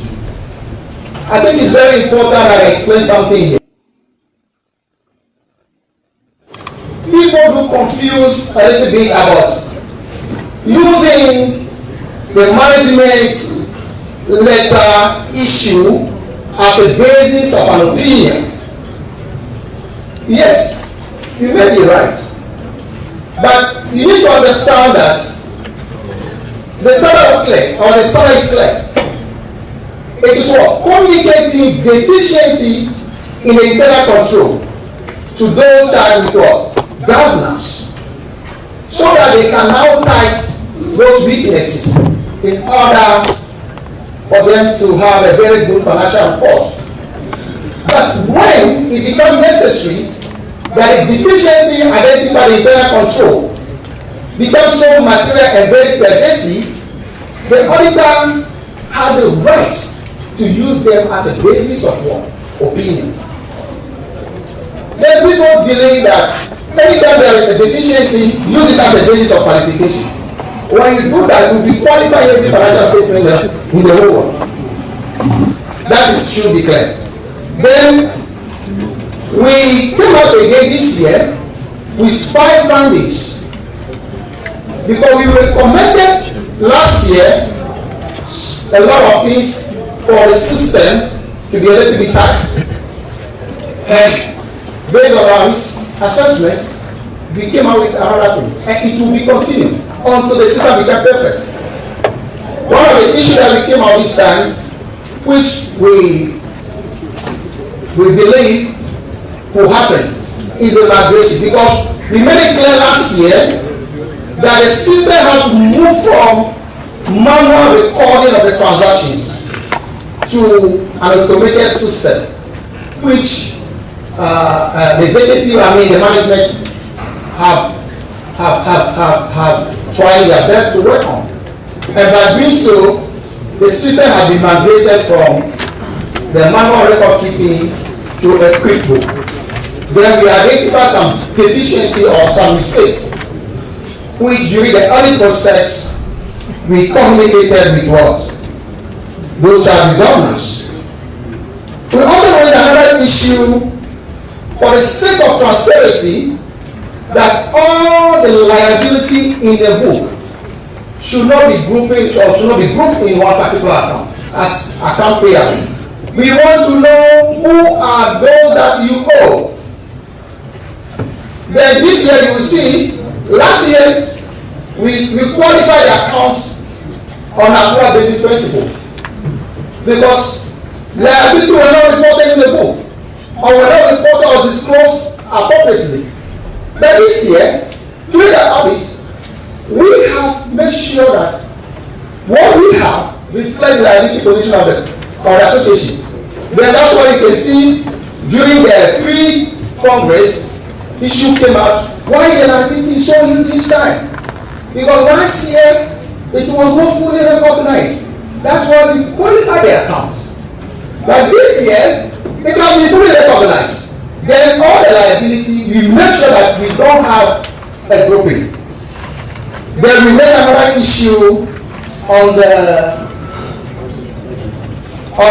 journal that management has to make sure that all journal entries are approved. And then we raised another issue with the LRE system, that management to make sure they have access. And then we also raised another issue on segregation of duty. Significant issue that came out during the audit, which I'm happy that the Deputy Minister of Sports said, we were surprised as auditors to see that orange sponsorship of over 300,000 could not be received by the NFF, which has really affected the revenue. We also came out again that in FIFA forward, that it is supposed to meet some criteria which the president declaration, and you fail, it will surely going to have impact. That's why we realized that 200,000 USD could not be obtained by the LFA. We also decided to bring to your attention issue on ongoing infrastructure projects, which we believe by the time you are done with the completion, because we know that it's from scholarship, the support from Morocco and FIFA. They will do appropriate disclosure in the financial statement. Based on our work done, the opinion on the 2024 financial statement is unqualified opinion. And the reasons are well documented by the audit firm. Last year, it was qualified on 3 issues. Accounting policy, which is not in full compliance with IFRS, and non-compliance with actual business of accounting, and then the internal generated fund. These were the basis for last year's opinion. Therefore, we want to tell you on this note that we thank you very much. We are professional accountants. We are independent from the management of the LFA. We don't have any relationship with LFA apart from our professional relationship. They will do so in the best of our interest and the interest of the entire country. Thank you very much. Thank you very much. And thanks to the Department of Audit and Compliance, Audit and Compliance Committee of the LFA. Thanks to the Finance Department members, and big thank you to stakeholders. As the auditor stated, during the last year, when the report was qualified, a lot of us celebrated that it was qualified because something wrong happened. But at least we are happy that the auditor has confirmed and something we corrected. Instead of receiving the money at the gates and paying it to you crops, we ask you to take your responsibility, pay LFA share and go to the account. Today, we are clear and the report is qualified. There is another challenge that we are faced with, and you heard me mention when the minister was present, is the issue of handling cash, specifically for the national teams. I think we've asked that we'll have a meeting with the Minister of Youth and Sports and the auditors, because the auditors continue to mention that we should not hold cash. But bulk of the time when national teams participating in matches, we sometimes receive the money the same day. The players are leaving the next day. And we all know players and the money matter. You have to pay security. You cannot tell the security to go to the bank individually. You have to pay medics and a lot. So it's a complicated thing that we find ourselves in. And we ask and wonder why we spoke here in public that the Ministry of Youth and Sports should take charge of all financial matters. We as the LFA want to provide a quotation to the Ministry of Youth and Sports, then I'm going to pay. We want to provide a list of the players and Ministry of Youth and Sports, then pay the player directly in cash. In that way, our books will be clean. Today, because we are the one going out as the LFA to book for flight tickets, to book for accommodation, etc., you can see in the liability schedule that yes, LFA is indebted. Because we go and take the accommodation and book, but the government don't pay how we will pay. So it's going to be reflected as debt. So to our stakeholders, we want to say thank you for having confidence in the auditors who did your work. And today we are happy and we can celebrate that we have a qualified opinion. Thank you. So before we get to the budget, we ask the IT to please play a video for the competitions, and then we can go to the budget. Thank you. IT. A short video.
very much. Thank you very much, dear stakeholders. Thanks to the auditors. Thanks to the competition committee and the competition department. Thanks to the presidents of clubs and the players. Congratulations to the players who display of talents, excitement. So we come to the next issue, the budget for the period 2025. Before we get to decisions on the budget, I would like to inform all stakeholders who are present, observers, members of the press, our past leaders, that as part of our governance principle and transparency, we held a pre-Congress meeting. There were a couple of issues raised by our stakeholders relative to the budget. First, we'd like to mention to you the issue about the Executive Committee honorarium. Executive Committee honorarium in terms of the proposal of 2024 and the actual is clearly reflected and was explained that it was not an increase, was statutorily minimum of 12 meetings multiplied by the number of Executive Committee resulted into that amount. So in accordance with the statutes, not taking into consideration emergency meetings and other activities of the Executive Committee.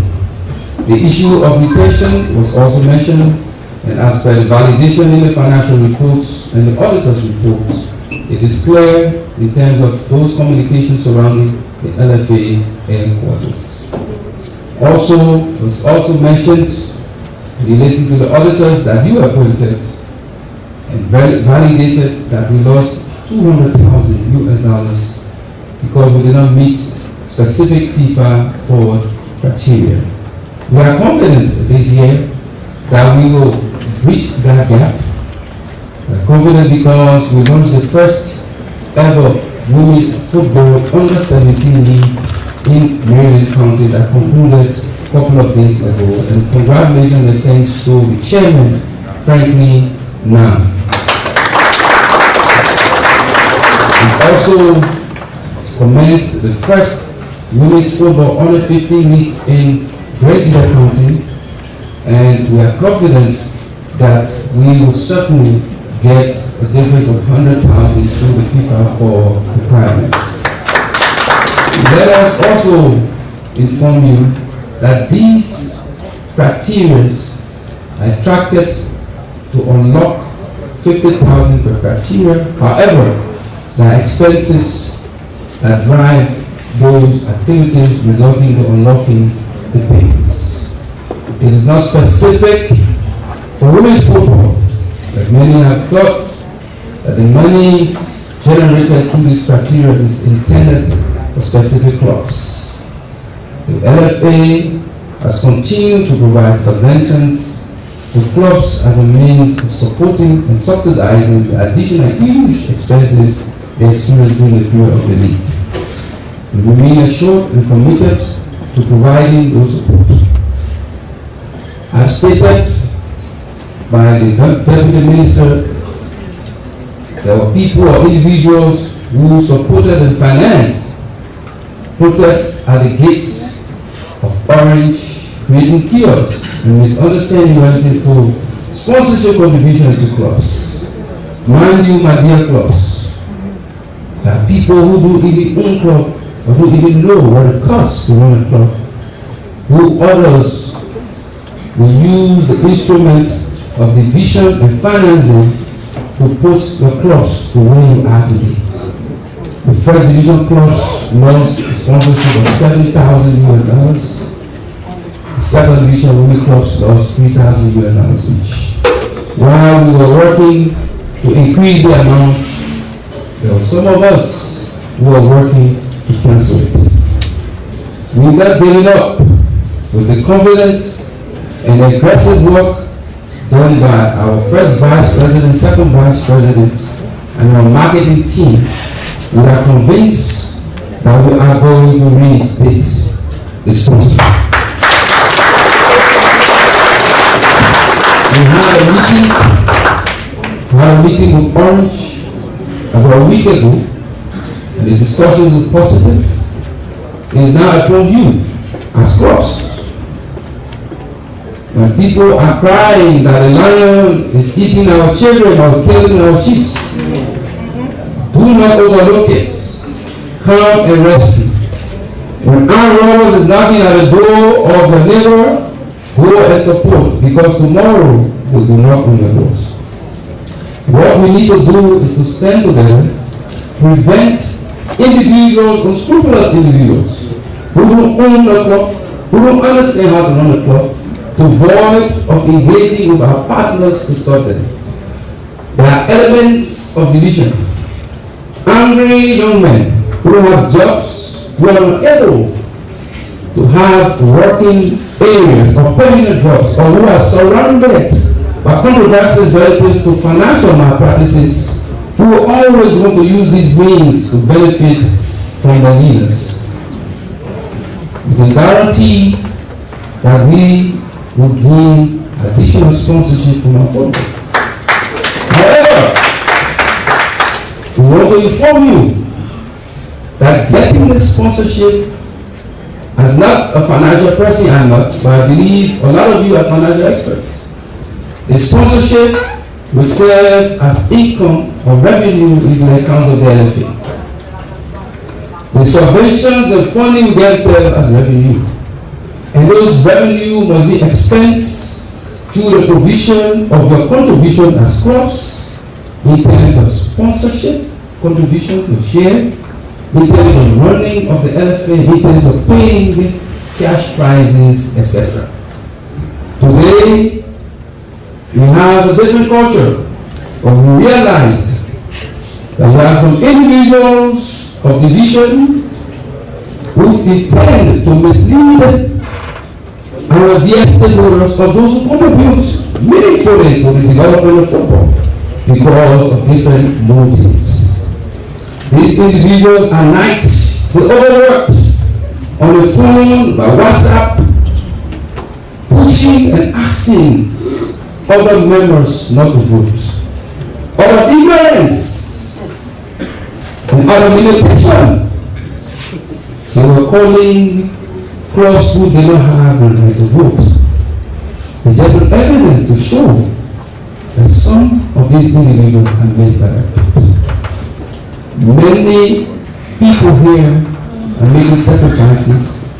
We must stay together. Today, we're about to present the budgets for the operations of the LFA. If you vote against the budget, it is a right. But we are voting against receiving the sponsorship that we are going to get. If you vote against the budget, you are right. But you will certainly not be getting the subvention payments. If you vote against the budget, you will be right. You will certainly be voting against us not commissioning the patient data account. If you vote against the budget, you will be right. There will be no steel payment, no smooth-minded payment in this sector. But what I can tell you, we will be prepared to notify those who are providing us the subvention and sponsorship. I'm confident when FIFA gave us the approval to execute whatsoever they are giving us as the source of funds to the survival of our competition, I will be glad enough to distribute that money to all 10 division, 4 division clubs in the Republic of Liberia.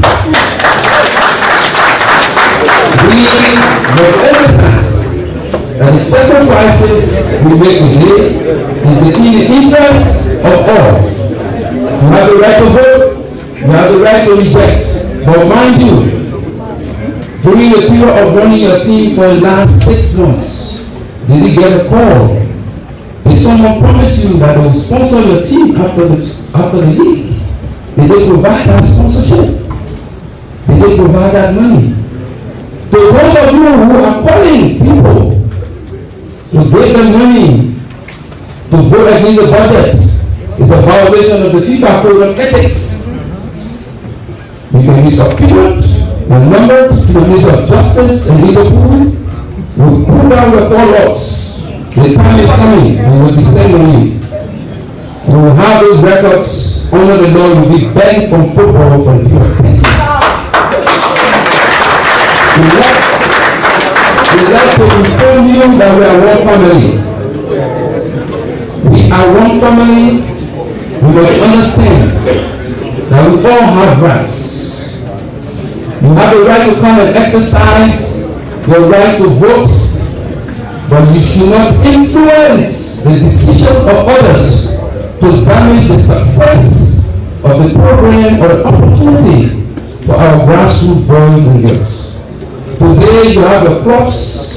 Someone is encouraging you to vote against the running of the TBS program.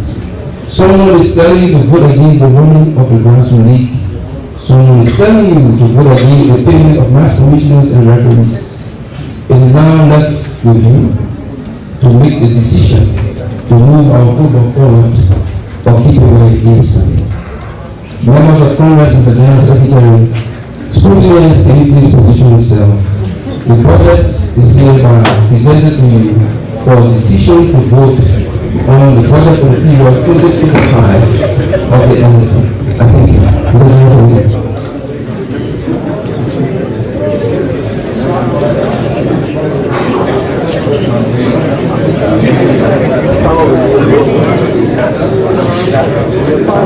Thank you.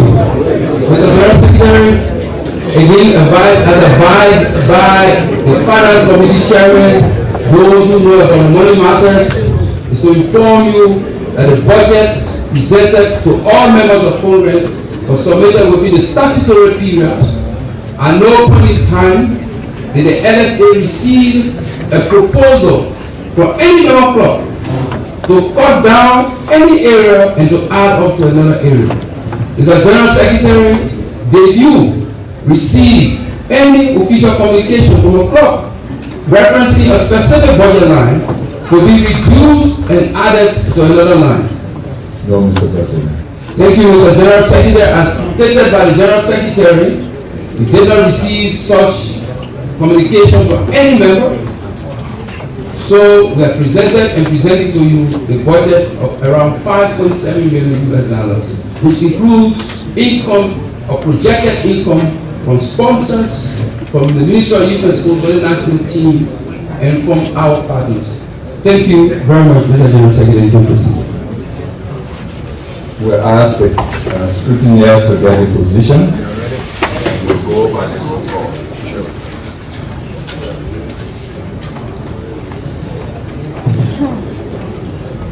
Ambassador Football Club. Yes. Determined Girls Football Club. No. Determined Girls Football Club. No. You are not. Sorry, no.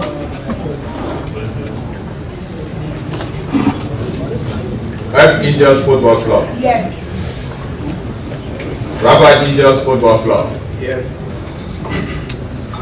Real Motel Football Club. Yeah. Senior Female Professionals. No. Shattered Angels. No. Stages Queens. Yes. Soccer Ambassador. Soccer Ambassador. Soccer Ambassador. No. Hey, you are not Soccer Ambassador. Please. Members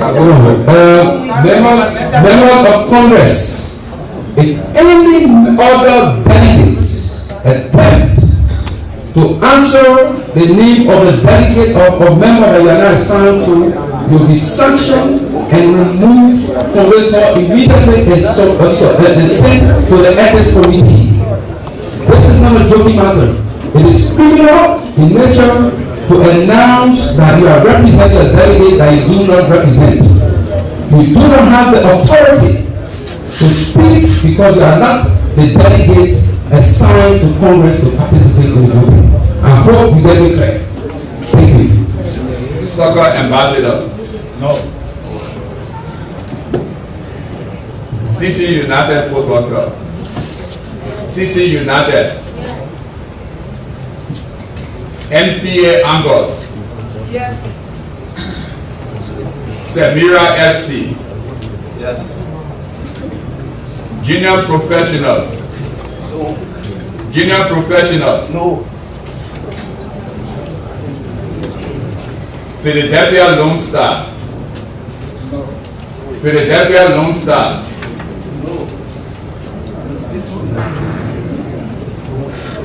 Invited Enforcer. No.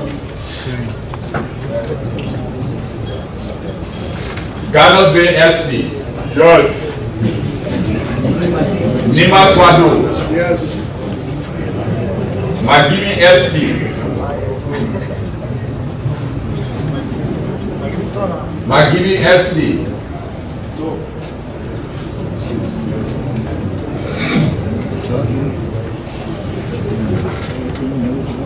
Jubilee FC. No. Parks FC. Yes. Lima Sado NPA. Yes. Black Men Warriors. Yes. B Mountain Football Club. Yes. LPRC Orders. Global Farmer. Yes. Niska FC. Yes. Invisible 11. No. Discourage FC. Freeport FC. Yes. Freeport FC. Yes. No. You're not allowed to vote. Yes. Okay. Football Club Facier. No. Heaven 11. Kingsway FC. Yes. Watanga FC. Yes. Mwete Baro. Yes.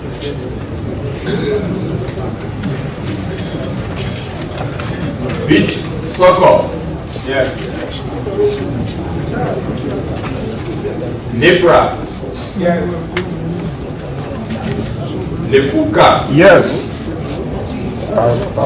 Lona. Yes. Varsity. Basa. Bengals Association. Bengal Association.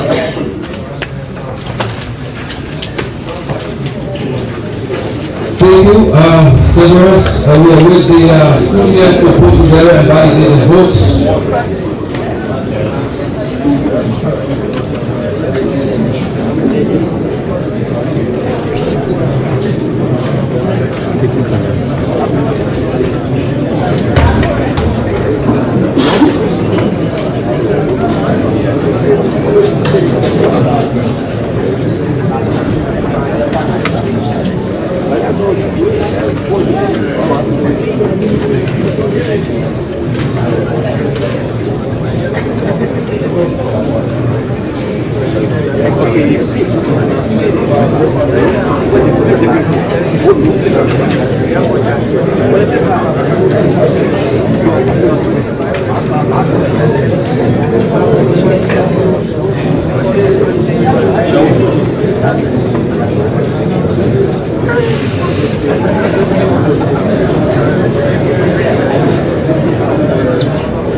Mr. President, thank you. There were 40 votes counted. Of the 40 votes counted represent 28 yeses, 12 noes. Thank you very much. Distinguished stakeholders, as part of good governance, transparency, democracy, the majority voted as stipulated in the statute. 50% of the votes will pass the budget. It's approved at least 29.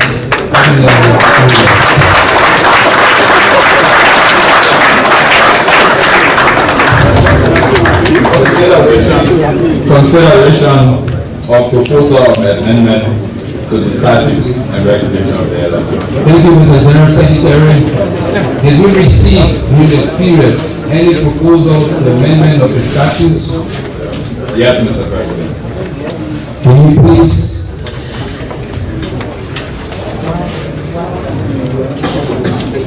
Pursuant to Article 35.1 of our amended Constitution, our statute rather, the Invisible 11 brought in a proposal in the statutory time, but was lack of 5 signatories to support that proposal in the time, and so it did not meet the criteria to come on the floor. Thank you very much, Mr. General Secretary. Invisible 11, if you take notes, thank you. And Global Farmer, supported by Stages Queens, submitted a proposal, but it came after the time, so it did not meet the statutory time. So that was also accepted as sample Congress. Okay, thank you, Mr. General Secretary. Global Farmer, did you get the notification? Sure we did. Thank you very much. So on this basis, we do not have a proposal to discuss. We skip and move to the next agenda item. Mr. General Secretary. Admission of new members. Thank you very much. Consistent with the statutes of the Nigeria Football Association, it's our responsibility to admit new members onto the LFA to have the right to vote at all general assemblies. Mr. General Secretary, can you kindly list or call up the names of those members that should be admitted today?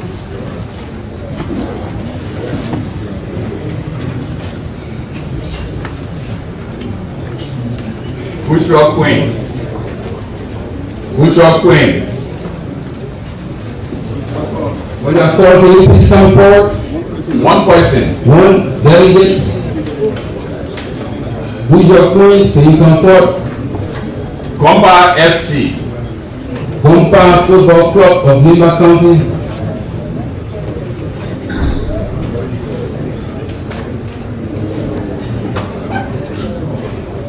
Kneeling Warriors. Kneeling Warriors, can you please come forward? Kneeling Warriors.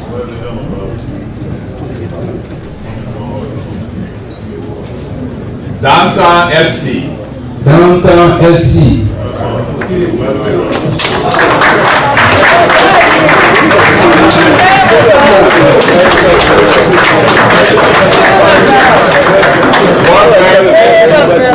Royal Girls Football Club.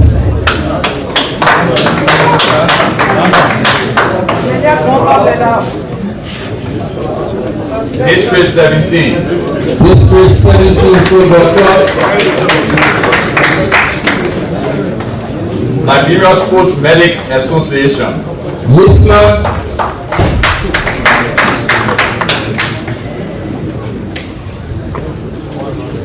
Thank you very much, Mr. General Secretary. Mr. Joel Freeman, do you have the logos of the clubs? Can you please present it to them? Yes.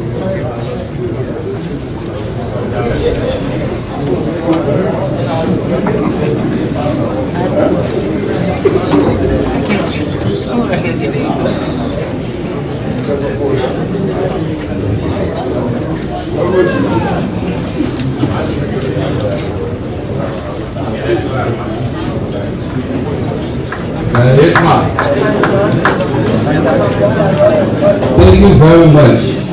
First of all, on behalf of the stakeholders, we want to say thanks to each and every one of you for investing in football. It is a difficult thing to do, but you stood brave the storm to continuously invest. Mr. General Secretary, Yes. can you please confirm that you received full communication from all of the members to be admitted, or all of those to be admitted as members of the club, consistent with the statutes? Yes, sir. Can you confirm if you receive the constitution of each of those that are standing here requesting to be admitted as a member? Yes, sir. Did you also receive a signed declaration as stipulated in the statutes with all of these provisions that the football or members who, or those who are applying to become member must respect the statutes of CAF, WAFU, FIFA, and to ensure at all times to respect those protocols within the statutes, and to ensure that at all times the matters of football must be reverted to the requisite disciplinary bodies within the football structure. Yes, sir. Mr. General Secretary, can you also confirm that the clubs that are present and the representative of the Liberia Sports Medicine Association has assured us and committed that we live up to the statutes, support the development, and to ensure that we respect the key objective of the Liberia Football Association, which is to promote, develop, and protect the game of football? Yes, sir. Thank you very much, Mr. General Secretary. Considering that our EC, who is the legal chair or who is the senior judge, is not present, we call upon the chairman of the legal committee, our councillor Sarah Drate, to do the swearing-in ceremony on behalf of the Football Association to admit new members to the Liberia Football Association Congress for this 29th Ordinary Congress. We also like our dear Congress members to let you know that part of our policies and part of our promises made to all stakeholders in and out of Liberia in terms of pushing good governance is an evidence today that having met all of the provisions, we have today the Liberia Sports Medicine Association standing before us to be admitted as member of the Congress, resulting from decision taken by the Congress during the last 27th Congress. As I said, Thank you. Thank you, Mr. President. And stating on existing protocol, we will proceed with this. So you will just raise your right hand and you repeat after me. I, President of, do solemnly swear that I will uphold and abide by all of the rules that governs football in Liberia, the statutes of the OFA, and all rules and regulations that govern that are expressed by CAF, as well as the FIFA. So help me God. Thank you, Mr. President. Thank you. So, for a member of the Congress, congratulations to the new member. Thank you. Thank you very much.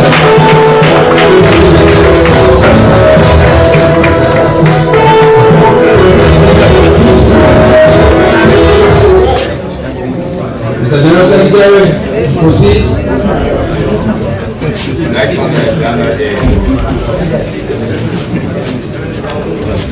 is discussion on the suspension or expulsion of a member. Thank you very much, Mr. General Secretary. Mr. General Secretary, do we have a letter of suspension or a letter of expulsion of any member of the Liberia Football Association that was submitted to the office? No. Thank you very much. We move to the next agenda item. Declaration on membership fees. Mr. General Secretary, did we receive any communication from our members relative to the amendment of the registration fees of members? No. We skip. We move to the next agenda item. Appointment of an independent external auditor if applicable. During the past, General Assembly was recommended and approved. Having recommended that we extend the mandate of the auditors, which was approved by the Congress, so there is no need to hereby maintain and continue with KFA consults. Thank you. Next, voting on proposals presented by a member. As stated, proposals submitted by both members, Invisible 11 and Global Farmer, did not meet the statutory provisions. Therefore, we cannot have a vote on any proposal. Next.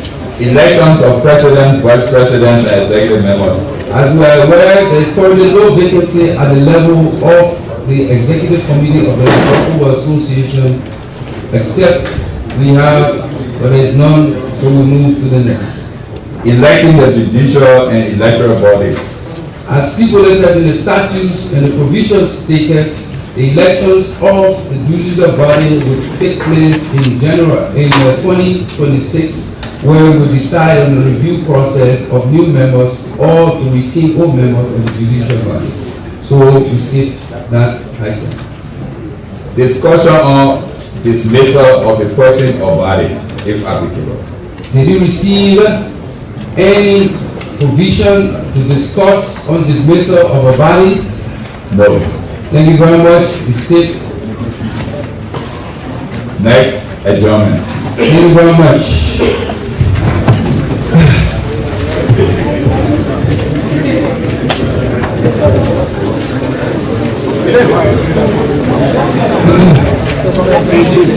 Members of the Executive Committee, our former President, Mr. Sobel Ezekiel, our former Vice Presidents, former General Secretaries, distinguished stakeholders, members of the press, our affiliate members, citizens of Liberia in and out. Today, we demonstrated as stakeholders the evidence of democracy, giving the rights to people to exercise the right to vote in a peaceful manner. We are also grateful and thankful to each and every one of you. Those of you who decided that we should vote against the budget, we are still one. Those of you who decided to vote in favor of the budget, we are still one. In the execution of the budget, each and every member who have benefits from the LFA will still get their benefits. It's an evidence and as reflected in the budget, in the minutes of the LFA, we respect the views of each stakeholder. We hope that at some point we will understand the decisions we make today and tomorrow. Our salutations to the Soccer Association chairpersons and sub-committees. An area that we better speak about as stakeholders. The Soccer Association sub-committee are the foundation of developing football in our country. Developing players in the third division, community leagues, etc. That we all benefit. Rest assured, giving the new laws to members of the Soccer Association, you can convey to club presidents in the third and fourth division that as per the laws governing the status and transfer of players, we can no longer put restriction on the players who have to transfer from your clubs. Based on the investment you make and contract you sign with the players, you have the rights to request transfer fees up to $1,500,000 whatsoever that is decided. The third duty must be strengthened and we have to explore the laws. The laws is not only to benefit the first, second, or women's division. The third division clubs stand to also develop, nurture the players and sell them to clubs who are interested for a good amount of money. However, there's a caveat. We must ensure that these players get the requisite benefits. So our employees, Joel, who is the chair of the organizing committee, Anthony Claco, and the rest, we ask you to please stand up, and we appeal to members of Congress to give them a round of applause for such a beautiful and wonderful organization.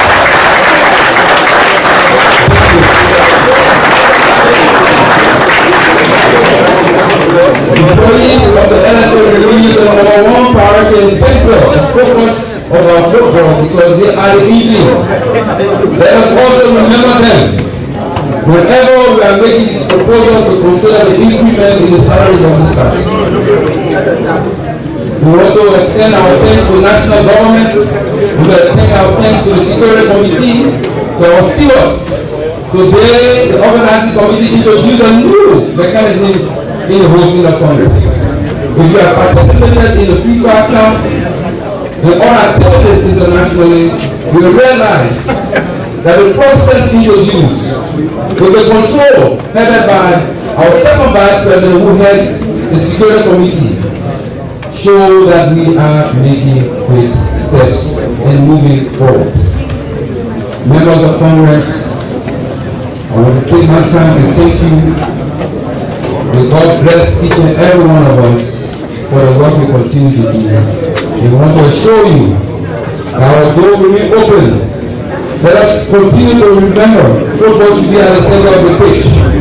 Let us discuss the issues. Let us challenge ourselves and push to move towards greater heights. I love you, God love you best. Thank you very much.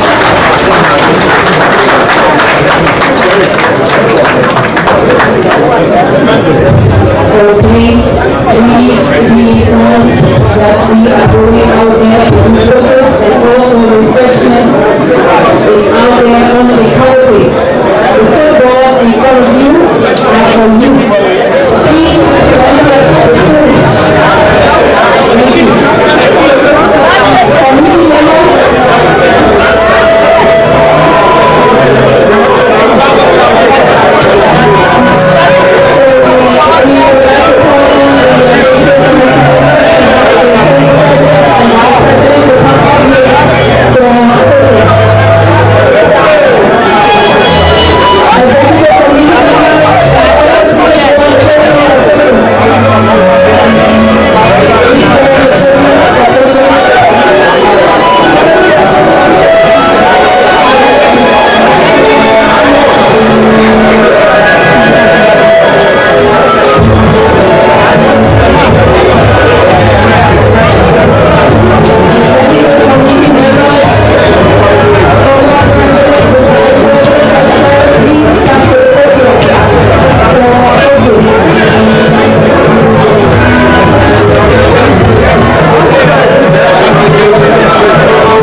What a way to welcome all of you to Inter Sports Liberia, where we're done with the 29th Congress of the Liberia Football Association. We're held here at the headquarters of the Liberia Football Association. And we have with us now the president of FC Fasio, Mr. Claco. He will tell us his club did vote no against the budget. 12 clubs voted no against the budget, while 38 out of the 40 voted clubs voted yes. 28 voted yes for the budget. So, Mr. Kuo, good afternoon. Welcome to India Sports. Thank you very much. This is an exciting afternoon, and at the end of the day, we had a peaceful Congress. You look smiling. Oh, I'm great. I'm okay with the result. I intended for the budget not to pass, but we had 28 clubs voting yes, and 12 clubs, as you rightly stated, voted no. That is something people are beginning to see. And if you can see, the last time we had 13 clubs voted against the budget, but today we had 12. And out of the 12, we had 3 or 4 new clubs that joined the 12. So at the end of the day, the clubs that left and did not vote yes today, that was with us for the last budget, they left for a reason. And the reason is clear. They are under threats and what have you. They explained to us, they told us we knew they were going to vote yes because they had to protect their jobs, they had to protect something. But if it is secret ballot, my friend, this budget will never pass. If it is secret ballot, this election is no election. You also talk about they being threatened. Are there any other strategy to make that, to avoid them being threatened by the current administration? Listen, when you are voting openly, you always see people voting in favor of the ruling administration because there's too much at stake. So it's an open vote. When we go to the secret ballot, story will change. What's your take on those who were added, including the Bankers Association, the Bishop? They are not maybe 100% involved into football, but they have the right to vote. Oh, that's no problem. It's for everybody. Whether they were appointed or whatsoever, when the time reaches for real election, presidential electoral election, trust me, we can cross across everywhere. So we're going to reach them. What's your message to those clubs that voted no to the budget and yes to the budget? The club that voted yes, they say that they are okay with everything that's happening in the budget. They don't want no money. So for the club that voted no, we're going to try and help and look for sponsorship to see how best they can help them this year. Thank you so much, Mr. President. Thank you very much. He's the president of FC Fasio, Mr. Kasser Kuo. Finally, just before we call it a day, we have us the president of Jubilee FC. Good afternoon, welcome to Inter Sports. Thank you so much, Edwin. It's a pleasure being on your microphone. Today, your club voted no against the budget. Tell us why. All right, yeah, thank you again. Football is about the clubs, and we came to the Congress today to specifically vote against the budget because we feel that the clubs are the direct victims when it comes to spending money in the league and getting our teams prepared. So we look at the budget is in the interest of the executive committee members, it's in the interest of other things that they prioritize and forgetting about the clubs that struggle during the league season to commute to games and practices. So we feel that it is time for us to go against the budget, to claim the attention of the LFA, to call us to the drawing board so that we can sit and make recommendations in the interest of the clubs so that at least they can have some increment in the subvention as we've been doing over the years. Do you think that the budget is kind of low to sustain football? The budget, to have some $5 million, over $5 million budget for a league season operational for the LFA and the league and what have you. I don't think it is low. It is something good that the LFA can work with for the league for the upcoming league season. Thank you so much, Mr. President. Thank you, Edwin. It's good being on your microphone. He's the president of Jubilee FC. They voted against the budget. So we're done with the 29th Ordinary Congress of the Liberia Football Association. We will be heading to the conference room where the president of the Liberia Football Association, Mr. Mustafa Raji, will address the media, and it will be a good one. So thanks to all of you for watching us. Catch up for the president post-march. That's a post-Congress interview in the conference room. I'm Edwin Batafoyan. I've been here with Lacho Pan. Thank you so much.